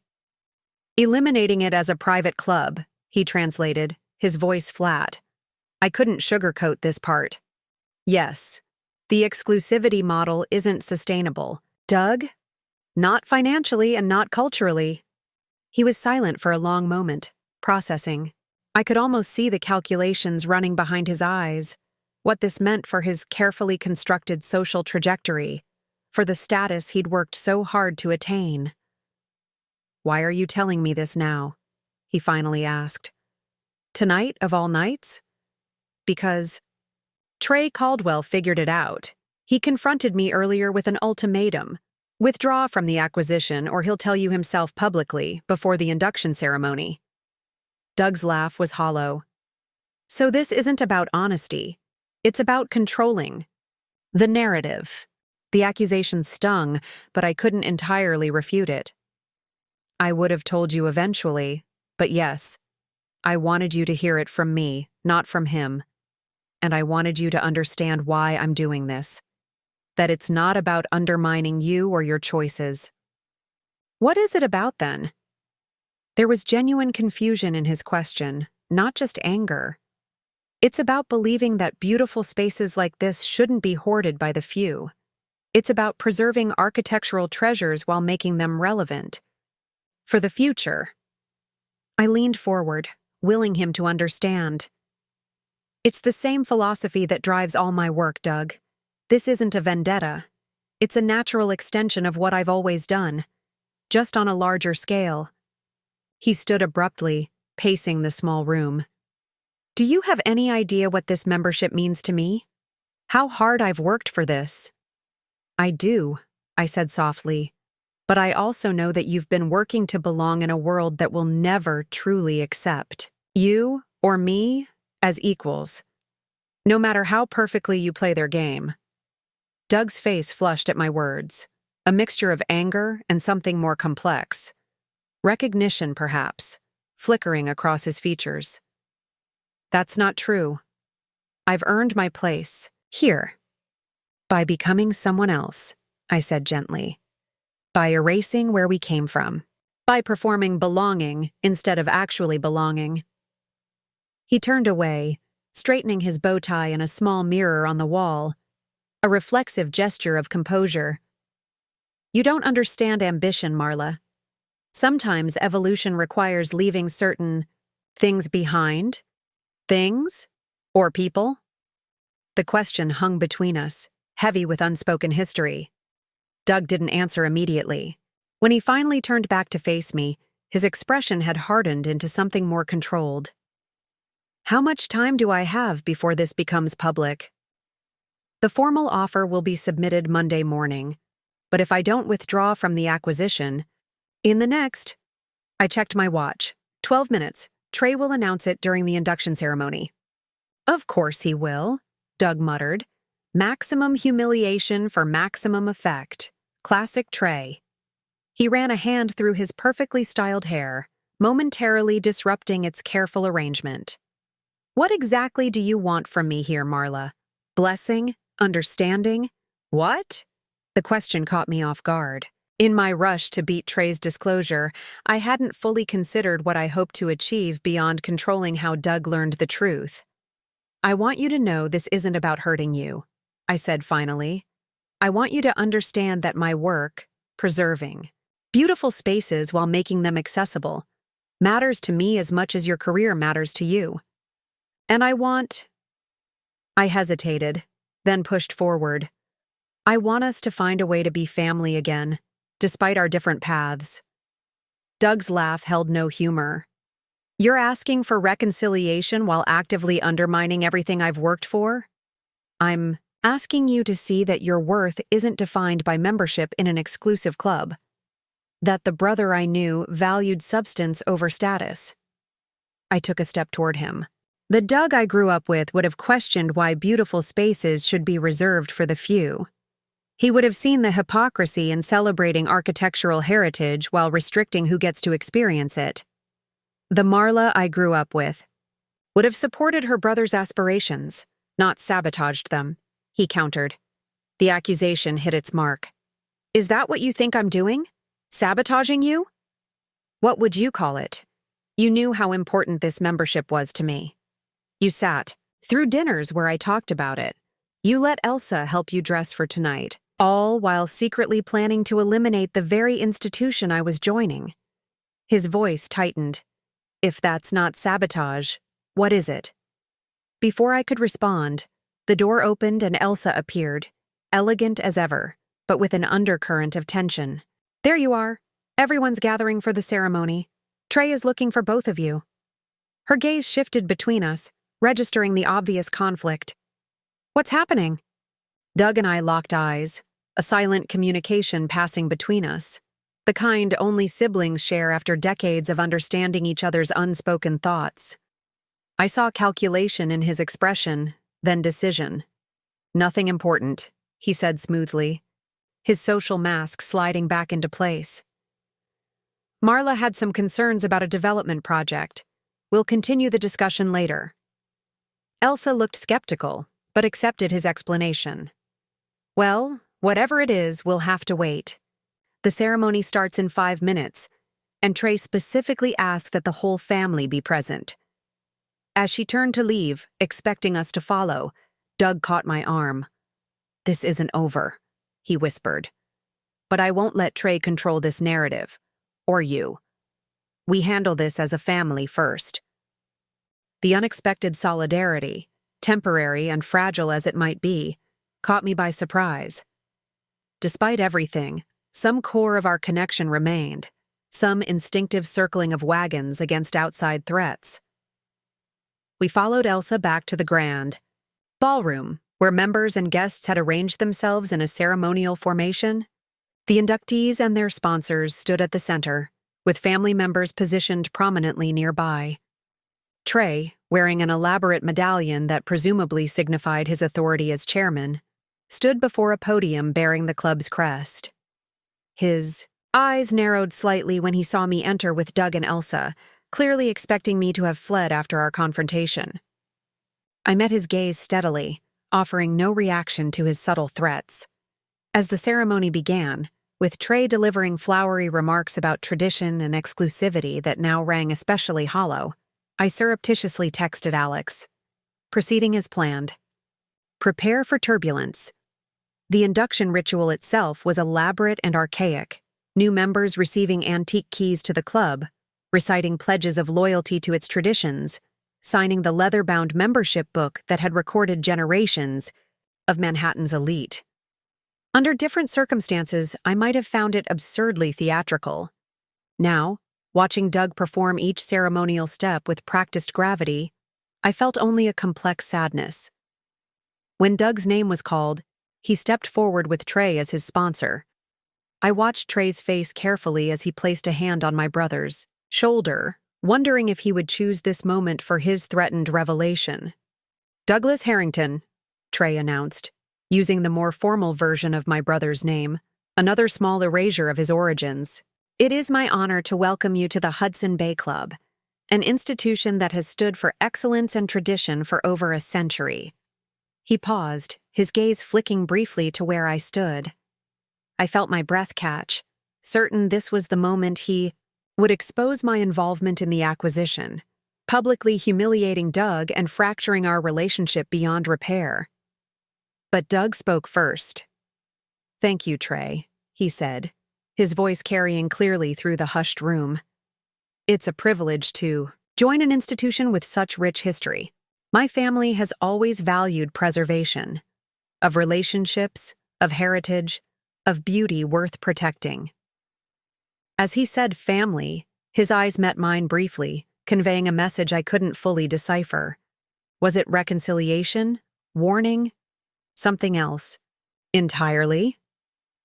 Trey seemed momentarily thrown by Doug's interruption, but recovered quickly. Indeed, preservation is our highest calling. Another pointed glance in my direction. Maintaining our traditions unchanged for future generations. Traditions evolve? Doug countered smoothly, echoing my earlier words to Trey without knowing it. The true test of an institution's strength is how it adapts while honoring its core values. A subtle murmur rippled through the assembled members. This wasn't the typical acceptance speech, brief, deferential, grateful. Doug was challenging the chairman, however politely, during his own induction. Trey's smile tightened. Well said. Now, if you'll sign the membership book. The ceremony continued without Trey making his threatened revelation. Whether Doug's Unexpected assertiveness had thrown him off balance, or he was simply biding his time for maximum impact. I couldn't be sure.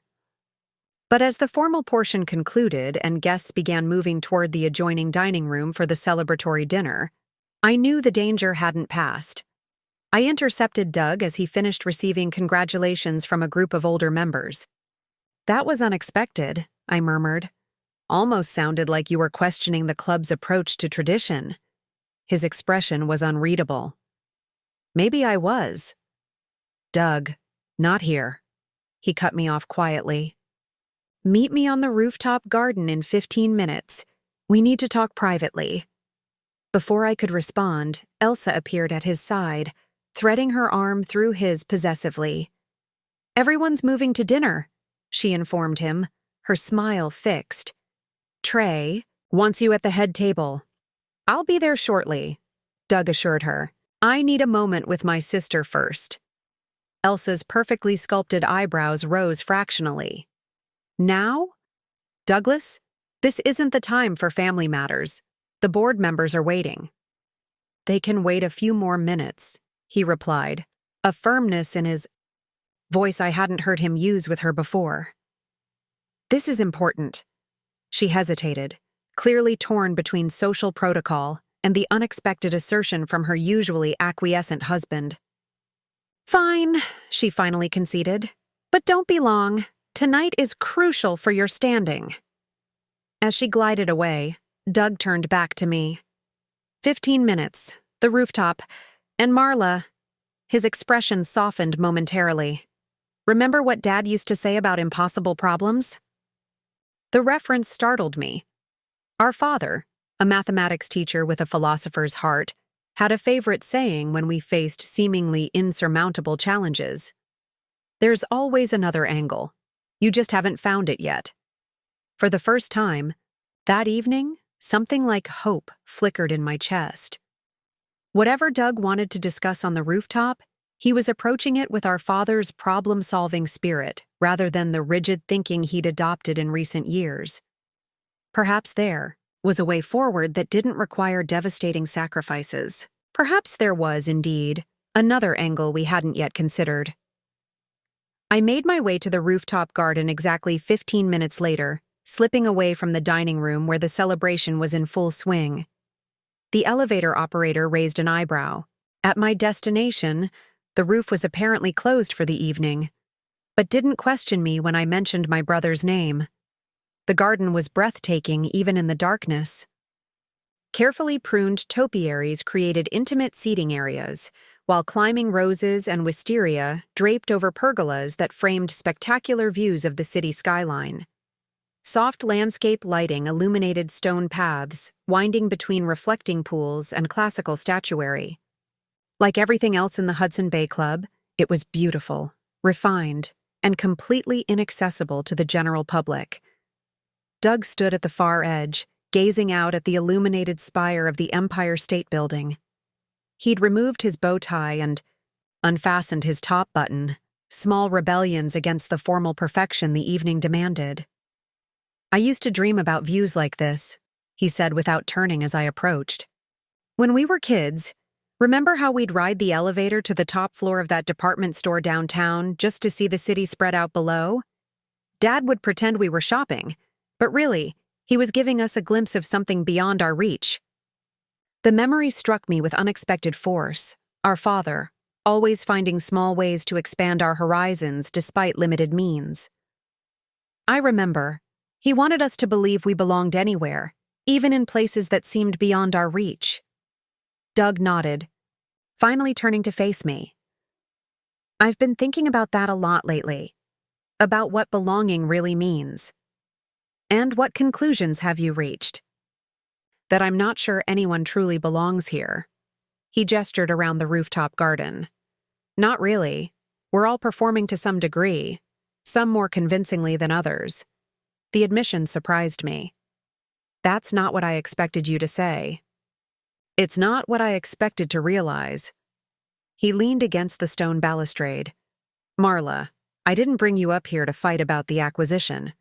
I brought you here because I think there might be another approach, one that serves both our interests." Hope. flickered again. I'm listening. The Hudson Bay Club needs financial rescue. That's clear now, though I wish I'd known before investing a small fortune in membership fees.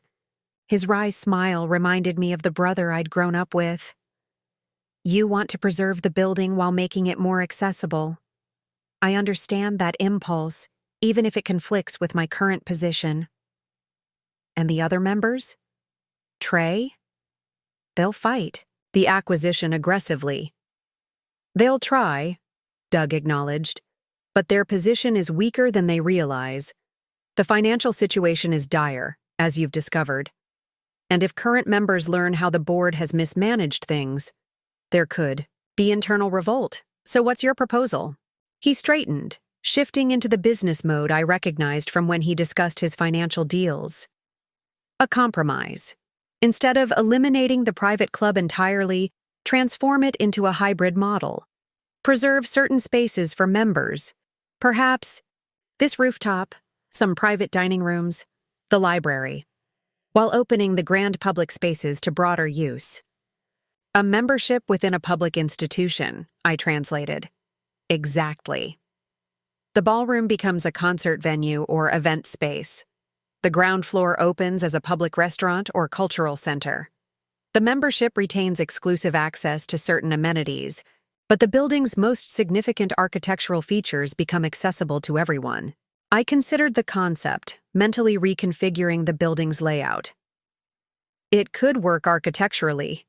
The design already creates natural divisions between public and private spaces. And it addresses both our concerns, Doug continued. The building is preserved and becomes more accessible, fulfilling your mission.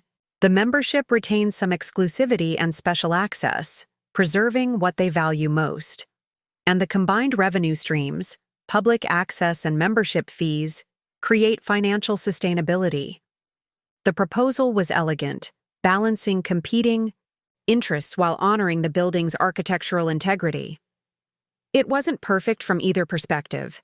The purists on both sides would object, but it offered a path forward that didn't require complete victory for either approach. Alex might be open to this, I said carefully.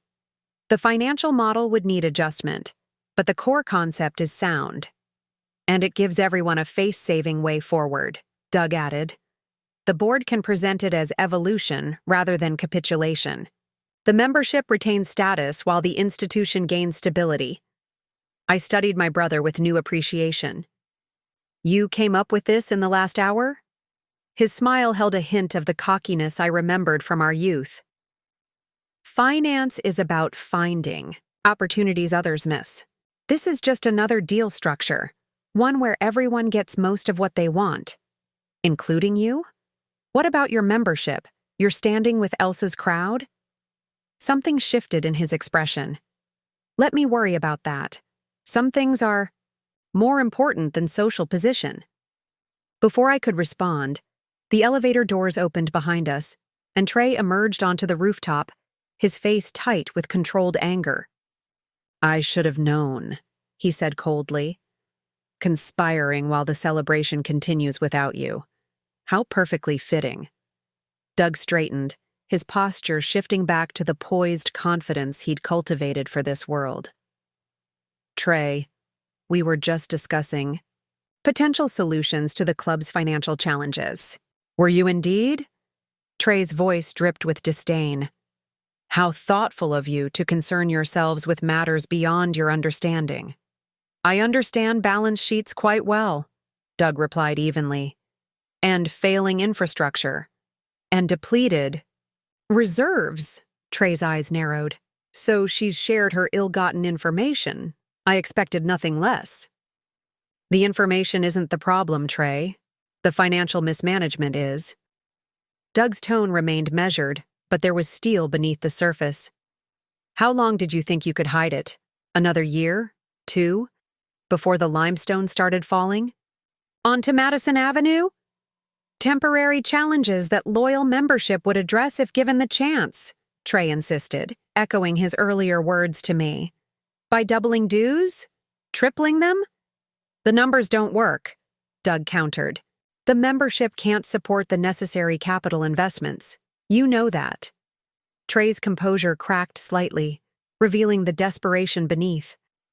What I know is that your sister has engineered a hostile takeover of a historic institution, and you appear to be aiding her betrayal. The board will never accept this. The board might prefer a compromise to bankruptcy, I suggested. Doug has outlined an approach that preserves member benefits while creating a sustainable future for the building. Compromise. Trey spat the word like it tasted bitter. This club has never compromised its standards in over a century. We don't adapt to changing fashions or surrender to popular pressure. Then you'll cease to exist, Doug said simply. Buildings without maintenance collapse eventually. Institutions without evolution become irrelevant. Trey took a step closer, his height allowing him to look down at Doug with practiced intimidation. You've made your choice, it seems, siding with your sister against the very institution that welcomed you today. I expected better judgment from someone with your ambitions. I'm siding with reality, Doug replied, and proposing a solution that serves everyone's interests. Not mine, Trey declared, and not the true membership's. We will fight this acquisition with every resource at our disposal.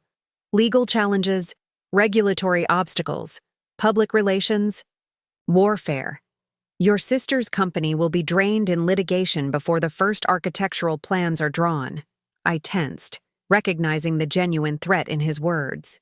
A prolonged legal battle could indeed drain our resources, potentially endangering not just the Hudson Bay project, but our Brooklyn renovations as well.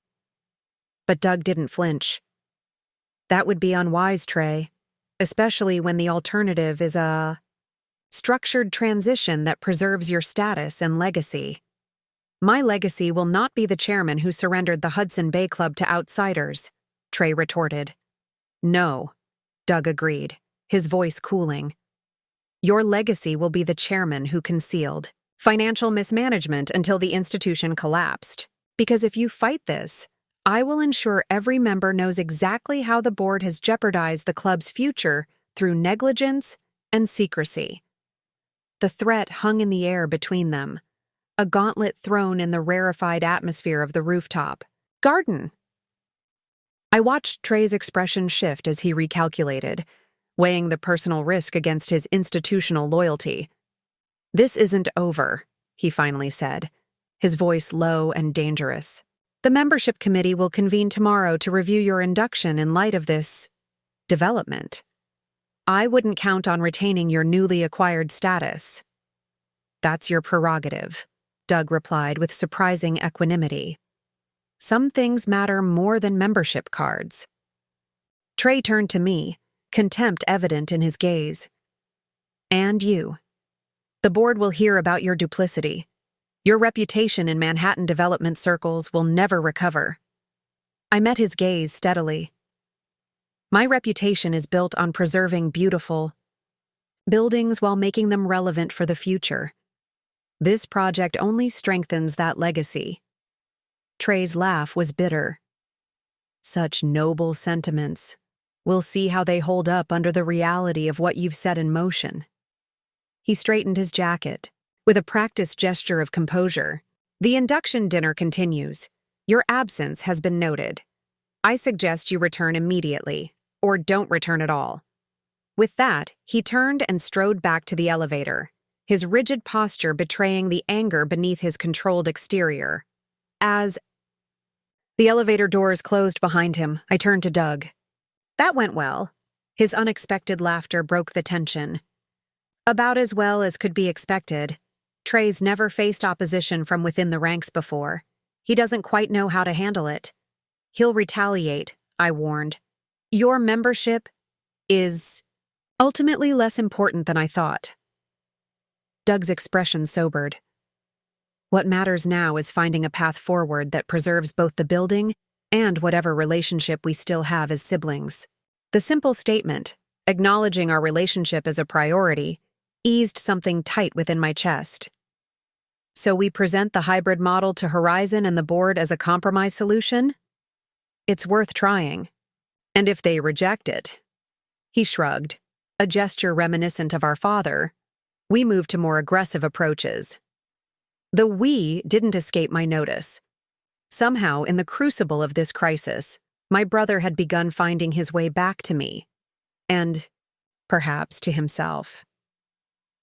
The next morning found Doug and me in my Brooklyn apartment, surrounded by architectural drawings, financial projections, and half-empty coffee cups. We'd been working since dawn, refining the hybrid model concept into a formal proposal that could withstand scrutiny from both Horizon's investment team and the Hudson Bay Club's board. "The financial structure is sound," Doug declared, reviewing the spreadsheets he'd created overnight. "Combining member dues with public access revenue actually improves the long-term sustainability metrics compared to either model alone." I nodded, studying the modified floor plans where I'd sketched the proposed divisions between public and private spaces. And architecturally, it works beautifully. The building was originally designed with natural transitions between grand public areas and more intimate private spaces. The doorbell interrupted our concentration. I opened it to find Fran and Alex, both looking equally surprised to see Doug sitting at my dining table amidst the project documents. "This is unexpected," Fran said as they entered, eyeing Doug warily. "A lot has happened since yesterday," I explained, making quick introductions. Alex extended his hand to Doug with professional courtesy. "I know you by reputation only. Your work at Atlantic Capital Partners is impressive." "As is yours at Horizon," Doug replied, the two men assessing each other with the careful neutrality of potential allies who might easily become adversaries. "Doug has a compromise proposal," I explained, gesturing to the documents spread across the table. "A hybrid model that preserves elements of the private club while opening the most significant spaces to public access." Fran raised an eyebrow. "And you're on board with this now, despite your membership?" "Priorities evolve," Doug said simply. Alex moved directly to the financial projections, his expression thoughtful as he reviewed Doug's work. "This is intriguing. The dual revenue streams address our concerns about sustainability. And the phased implementation reduces initial capital requirements," Doug pointed out. "You can open the public spaces first, generating revenue while renovating the private areas." The discussion quickly became technical as we delved into the details of the proposal: construction timelines, membership structures, preservation requirements, community programming. Doug's financial expertise complemented Alex's development experience, while Fran's pragmatism kept our more ambitious ideas grounded in reality. 2 hours later, we had a framework that seemed viable from all perspectives: financially sound, architecturally appropriate, and aligned with both Horizon's community-focused mission and the membership's desire for exclusivity. "There's just one major obstacle," Alex observed, leaning back in his chair. "Trey Caldwell and the current board. After last night's confrontation, they'll oppose this aggressively." "They might," Doug agreed, "but their position isn't as strong as they believe. The financial situation is worse than most members realize." "You're suggesting leveraging that information?" Alex asked carefully. Doug nodded. "Strategic transparency. If the full membership understood the extent of the deferred maintenance and financial mismanagement, they might pressure the board to consider alternatives." "That's playing hardball," Fran observed. "Are you prepared for the blowback? These are your social peers now." Something shifted in Doug's expression, a clarity I hadn't seen in years. "They were never really my peers. I was just willing to pay the price of admission." His phone buzzed with an incoming call from Elsa. He glanced at it, hesitated, then silenced the ringer. "That's the 4th call this morning. I should probably deal with this soon." "She doesn't know you're here?" I asked. "She doesn't know any of it yet," he admitted. "I told her I had early meetings," which is technically true. I exchanged glances with Fran, who raised an eyebrow in silent question. Elsa's reaction to Doug's involvement would be another significant hurdle. "You'll need to tell her eventually," I pointed out gently. "I know. But first, we need to solidify our approach to the board. He turned to Alex. When is your offer scheduled? To be submitted? Tomorrow morning, formally. But we could delay if this hybrid model requires substantial revision to the terms. Doug shook his head. No delay. If anything, we accelerate. The longer this plays out, the more opportunity for opposition to organize. What are you suggesting? Alex asked. A two-pronged approach, Doug explained, shifting into the strategic mode that had made him successful in finance. First, submit. The original offer as planned, your complete acquisition with transformation into a public space. That establishes your position and creates urgency. And second, I prompted, I approach key board members today, not Trey, but the more pragmatic directors, with our hybrid proposal as a potential compromise. Position it as a reasonable alternative that preserves the club's essential character while addressing the financial crisis. Alex nodded slowly, appreciating the strategy.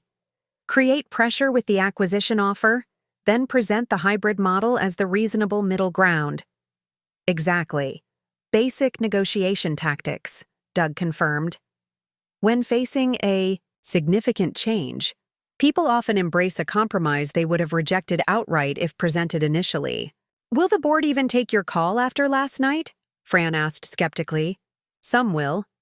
I've built relationships with several directors through my work, and they're business people first. They'll listen to a viable financial solution regardless of personal feelings.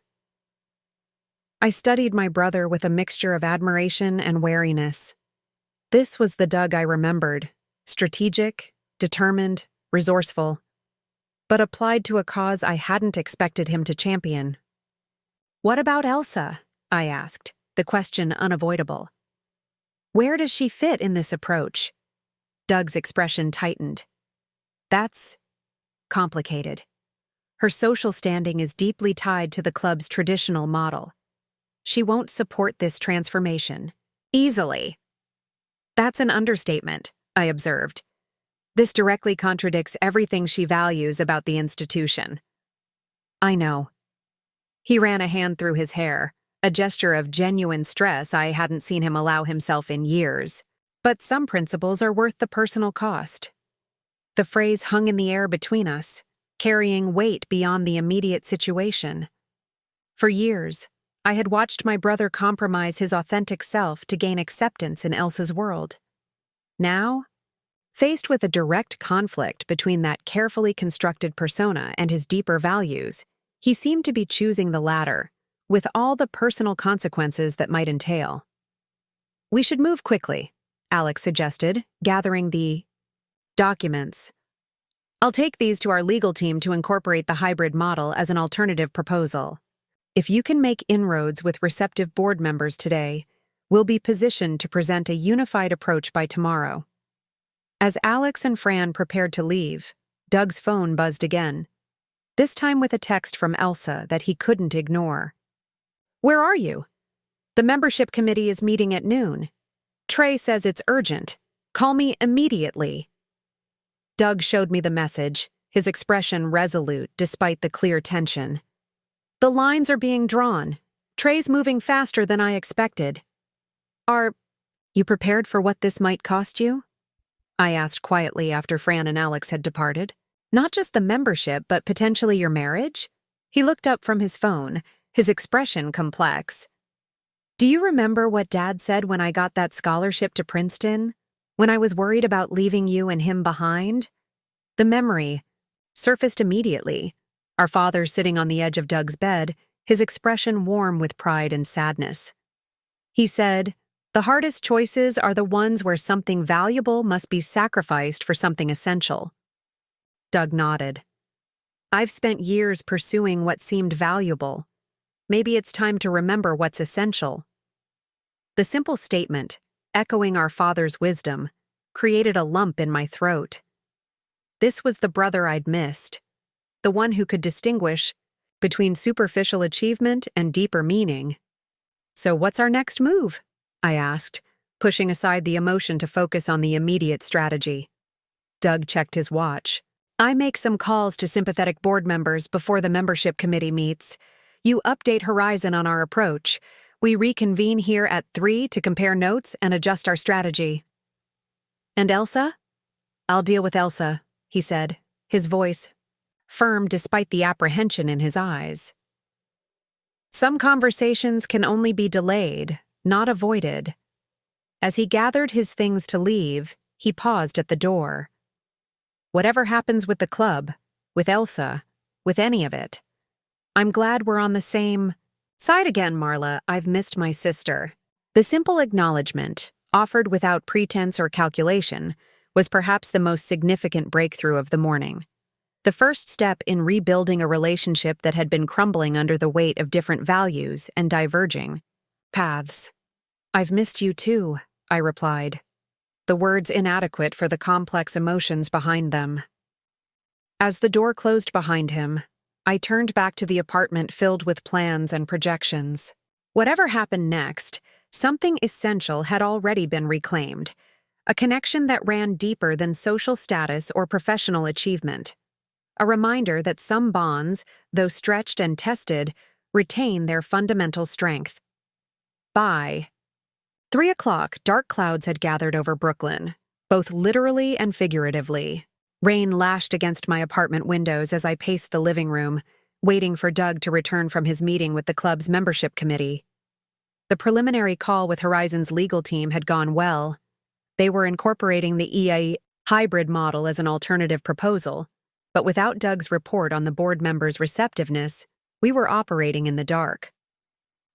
When my buzzer finally sounded, I rushed to let him in. Doug appeared in my doorway, soaked from the rain, his normally immaculate appearance disheveled, his expression grim. That bad? I asked, handing him a towel. Worse. He ran the towel over his hair, which had reverted to its natural waves without the usual styling products, a small detail that made him look more like the brother I remembered. Trey moved faster than anticipated. The membership committee voted to suspend my induction pending review. Can they do that? You were formally inducted last night. Apparently there's a clause about membership obtained under false pretenses. His laugh held no humor. The irony being that the actual false pretenses were on their side, hiding the club's financial situation from prospective members. I guided him to the kitchen table where I'd prepared coffee. What about the board members you contacted? Any traction with the hybrid proposal? Mixed results. 2 directors expressed interest. They recognize the financial reality and see the hybrid model as a potential solution. 3 others defer completely to Trey. The remaining 4 are withholding judgment, waiting to see formal proposals. So not a complete rejection, I observed. No, but Trey has consolidated his position. He's framing this as an existential threat to the club's identity, outsiders with no appreciation for tradition attempting a hostile takeover. And Elsa? I asked carefully. Doug's expression tightened. She's firmly aligned with Trey. When I explained my involvement in the hybrid proposal, He trailed off, staring into his coffee. She what? She gave me an ultimatum. Either I withdraw completely from the Brooklyn scheme, as she calls it, or she'll need to reconsider our future. The pain in his voice was evident despite his attempt at clinical distance.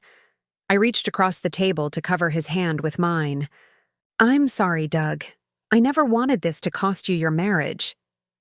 It's not your fault, he sighed. This situation has just brought existing fissures to the surface. Elsa and I have been performing a carefully choreographed dance for years. Me, becoming who she needed me to be. Her shape-shifting me into the perfect husband for her world. It was sustainable as long as no fundamental values were challenged. The frank assessment surprised me. I'd suspected as much, but had never expected Doug to acknowledge it so directly. What happens next? I asked. Trey has called an emergency. Board meeting for 5 o'clock at the club. All major stakeholders will be present. The full board, key committee chairs, legal counsel. Alex has been invited to present Horizon's acquisition offer. And you? I've been summoned as well, Doug. Confirmed. Ostensibly to explain my conflicted position, but really to face a public rebuke. What about me? Should I attend to represent our side of the hybrid proposal? Doug hesitated. Trey specifically excluded you.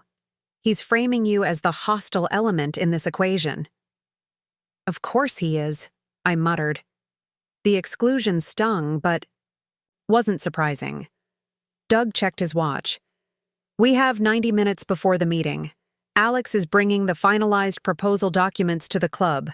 I should change and prepare. He gestured ruefully at his rain-soaked clothing. I nodded, moving to my bedroom closet. I still have some of your clothes from when you stayed here after Dad died. The suit might be outdated, but it's dry. As Doug changed, I called Fran to update her on the developments. It's coming to a head faster than we expected, I explained. The board meeting at 5 will likely determine the direction of the entire project. And you're just going to let them exclude you? Fran's indignation was evident. It's your vision, your project. Doug may be your brother, but he came to this yesterday. You've been developing this concept for months. She wasn't wrong. I know, but forcing my way in might only harden their opposition. Doug and Alex can represent the hybrid model effectively.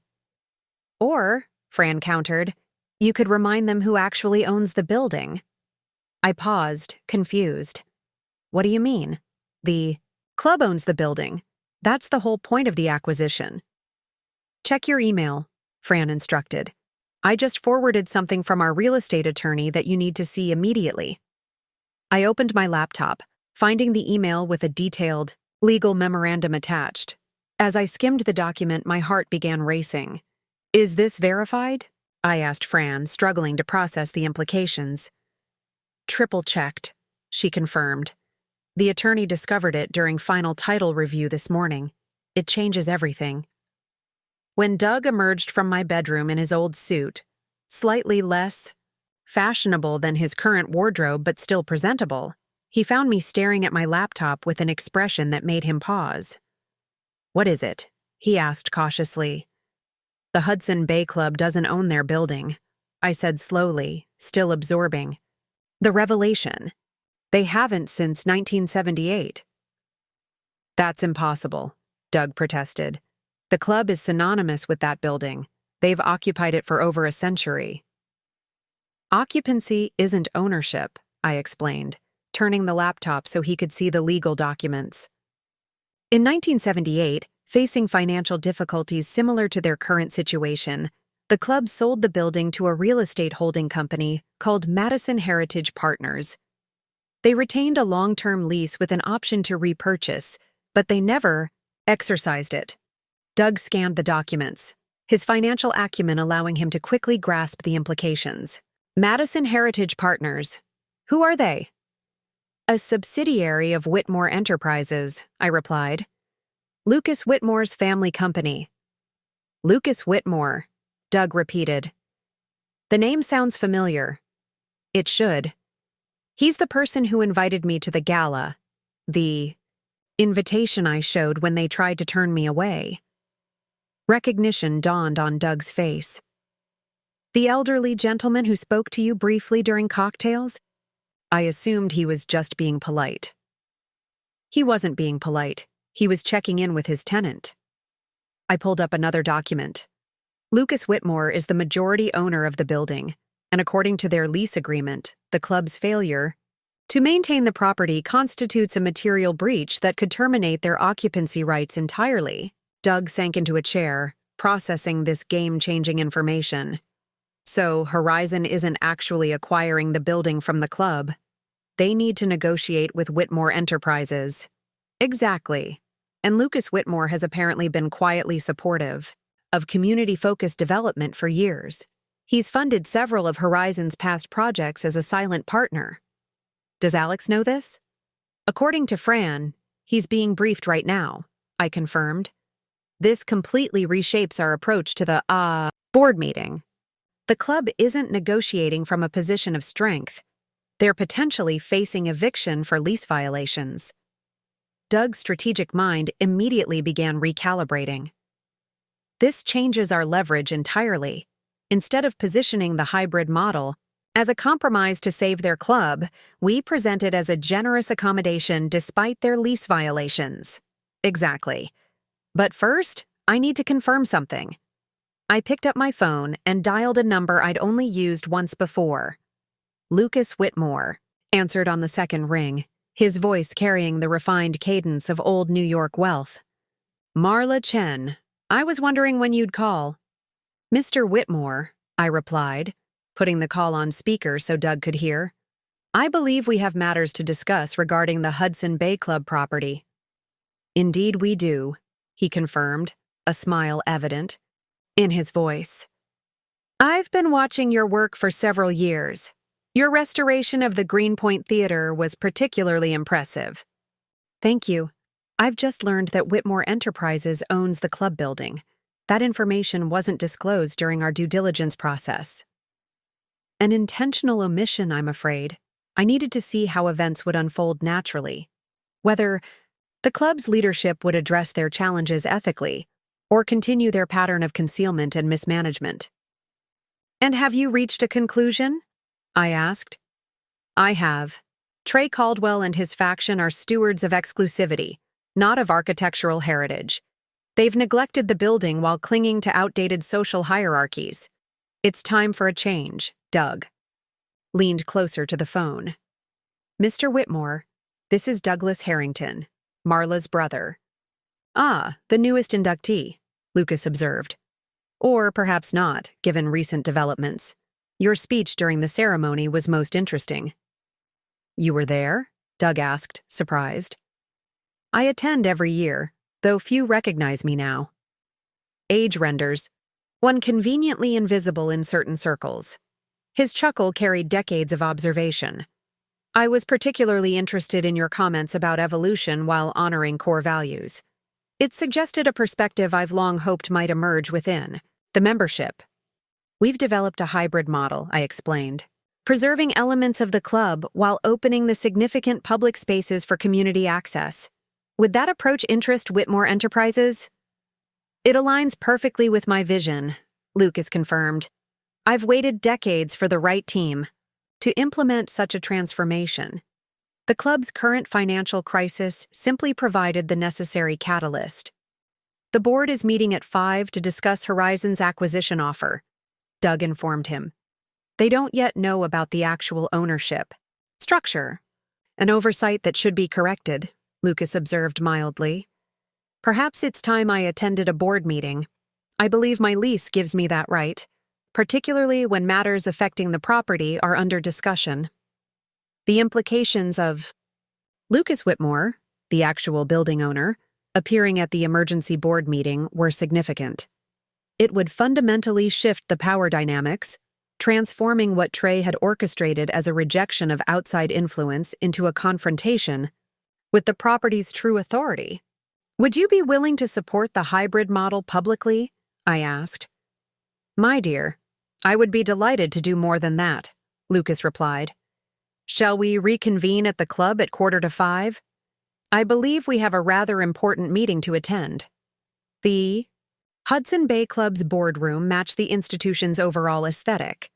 Ornate woodwork, oil paintings of stern-faced former chairmen, and an enormous mahogany table that dominated the space. When Doug and I arrived with Lucas Whitmore precisely at 5 o'clock, the room was already filled with board members, legal counsel, and Alex representing Horizon Capital Partners. Trey Caldwell's expression upon seeing me enter, the hostile element he had specifically excluded, shifted from surprise to controlled anger. The appearance of Lucas Whitmore, however, seemed to genuinely confuse him. Mr. Whitmore, he acknowledged with forced courtesy. This is an internal club matter. I'm not sure. On the contrary, Lucas interrupted smoothly. As the owner of this building, I consider it very much my concern. A murmur rippled through the assembled board members. Trey's complexion reddened slightly. There seems to be some confusion. The Hudson Bay Club has owned this property since 1893. Until 1978, Lucas corrected. nodding to his attorney who distributed copies of the building's deed and lease agreement.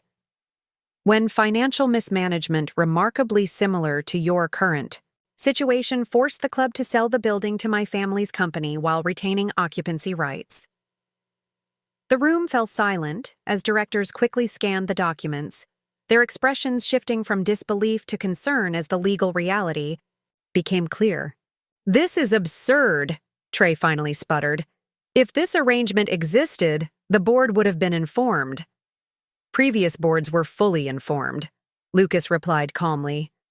"The information was simply de-emphasized over time, presumably to maintain the illusion of undiminished prestige." The strategic miscalculation was catastrophic for Trey's position. He had convened this meeting to consolidate opposition to our proposal, only to discover that the club's negotiating leverage had evaporated entirely. Furthermore, Lucas continued, Section 14.2 of the lease specifies that failure to maintain the property constitutes material breach. The deferred maintenance, currently estimated at approximately $16 million, provides grounds for lease termination if not addressed. Trey's attorney whispered urgently in his ear, likely confirming the validity of Lucas's claim. The board members exchanged alarmed glances, their united front fracturing as the implications became clear.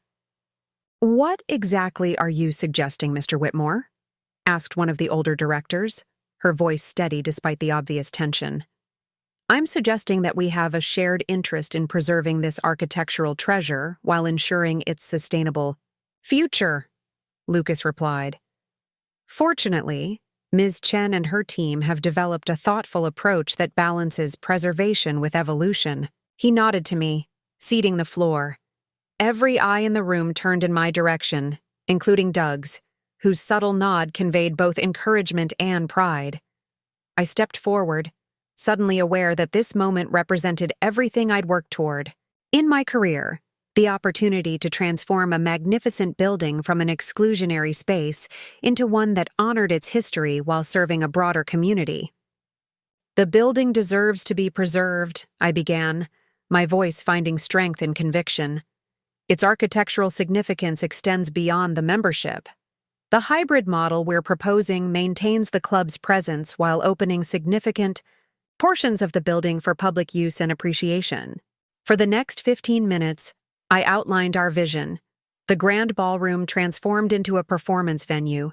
The ground floor reopened as a public restaurant showcasing the original architectural details. The magnificent library preserved as a private club space, but with scheduled public access for architectural tours and educational programs. Most importantly, I concluded, this approach creates financial sustainability through diversified revenue streams. The club continues as a more focused entity within a broader cultural institution, maintaining its legacy while evolving for the future. When I finished, the room remained silent for several moments. Then, one of the directors, a woman who had initially expressed interest in Doug's overtures, spoke up. "This approach preserves what matters most about the club while addressing our financial reality. I believe we should consider it seriously." "Consider surrendering our autonomy?" Trey countered, attempting to rally opposition. "Diluting our exclusivity?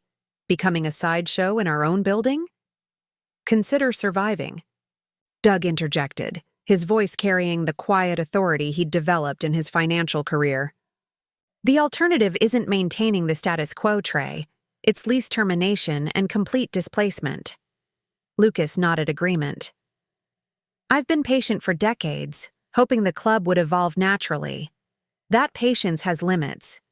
Ms. Chen's proposal represents the best opportunity to honor this building's heritage while securing its future." The strategic dynamics had shifted completely.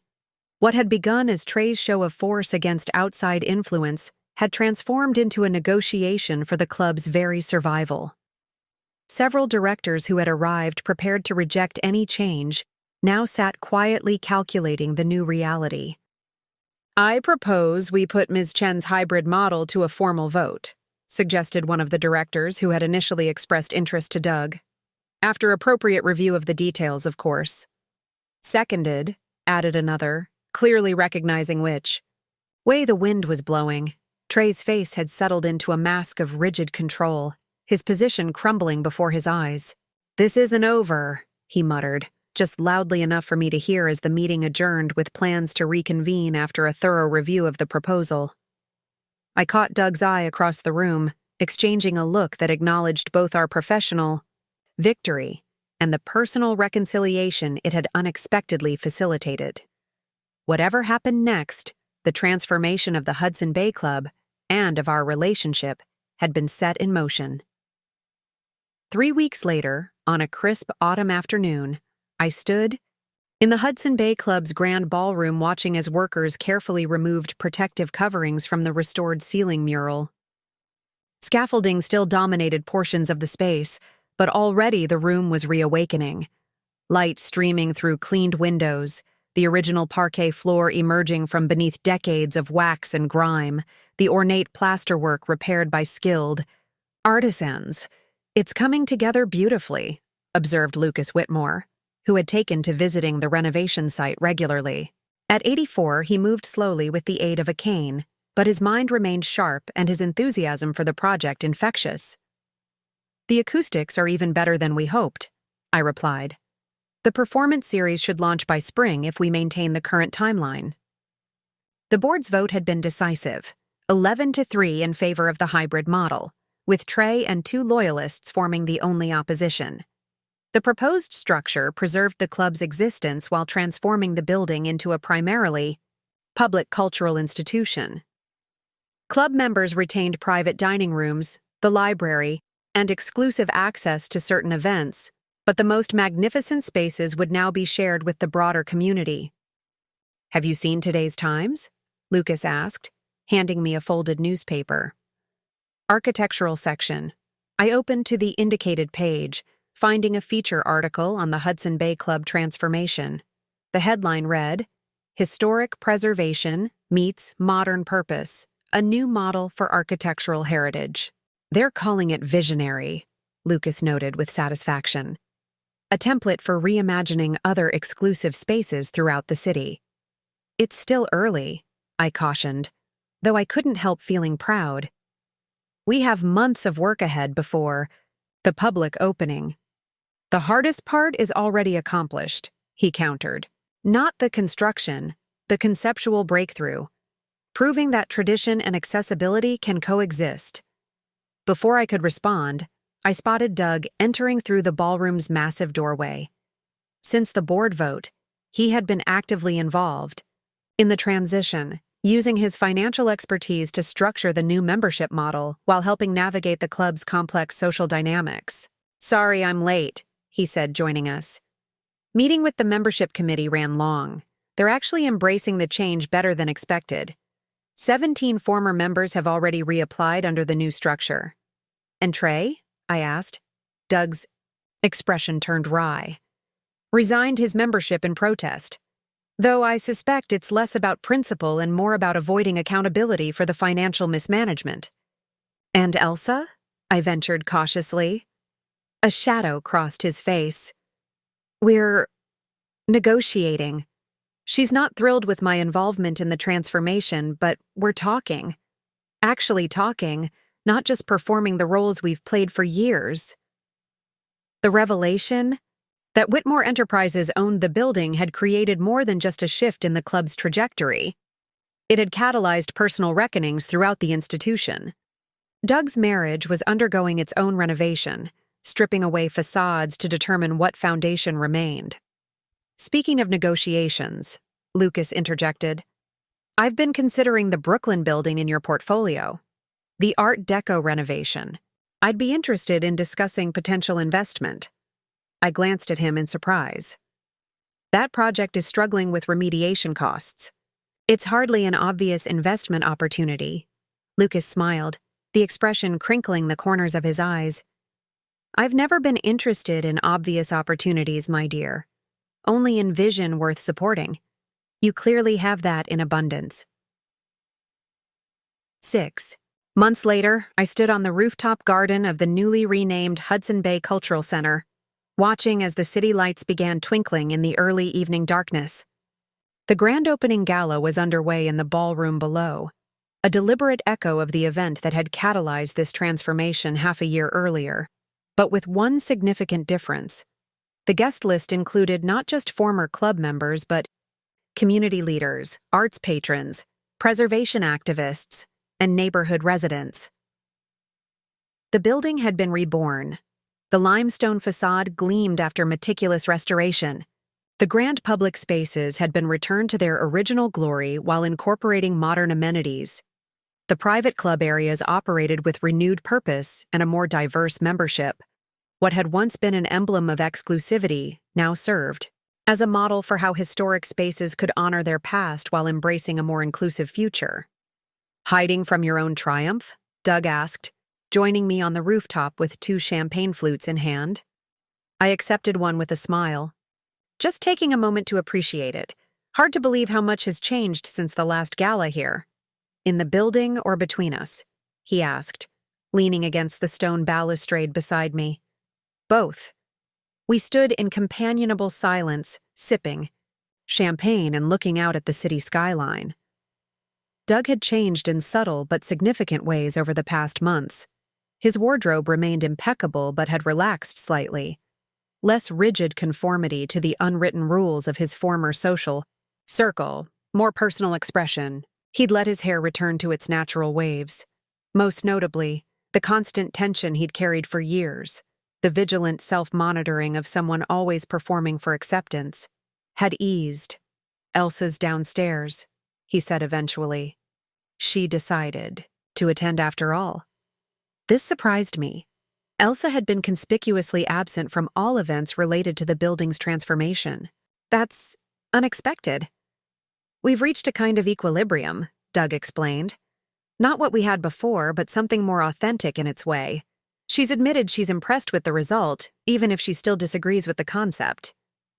"And Trey?" "Still nursing his wounded pride in Florida. He bought a membership in some exclusive golf club where he can complain about the decline of civilization to a sympathetic audience." Doug's smile held a hint of the mischievous brother I remembered from childhood. "Though I heard 3 other former board members have applied for membership in our new model." "Progress comes in unexpected forms," I observed. "Speaking of progress," Doug continued, "I hear the Brooklyn restoration is back on track with Whitmore's investment." I nodded. "The remediation is complete. We're starting interior work next month." "And Lucas is involved in both projects now?" "He says he's funding his own legacy, proving that beautiful spaces can be both preserved and democratized." Below us, the sounds of the celebration drifted up. Music, laughter, the ambient hum of a diverse gathering. What once had been a hushed, exclusive enclave now pulsed with vibrant energy. "I never thanked you properly," Doug said suddenly. "For what?" "For not giving up on me. For forcing me to confront the contradictions I'd been living with. For reminding me of who I really am beneath all the adaptations." I turned to study my brother's face, familiar yet changed, like the building we stood upon. "And who is that person? The real Douglas Harrington?" His smile was genuine, reaching his eyes in a way I hadn't seen in years. Still figuring that out. But for the first time in a long time, I'm not trying to be someone else's version of myself. We clinked, our glasses together in a quiet toast. Below us, a building that had once stood for exclusivity now welcomed a diverse cross-section of the city. Beside me, a brother who had once drifted away in pursuit of acceptance had found his way back to authenticity. Some transformations happen in grand public gestures, like converting a private club into a cultural center. Others unfold more quietly, in conversations on rooftop gardens, in rediscovered connections, in the courage to say, "You don't belong here," to the false self we've created. In both cases, the most powerful changes come not from destruction, but from thoughtful reimagining, preserving what matters while opening new possibilities for the future. Up next, you've got 2 more standout stories right on your screen. If this one hit the mark, you won't want to pass these up. Just click and check them out. And don't forget to subscribe and turn on the notification bell so you don't miss any upload from us.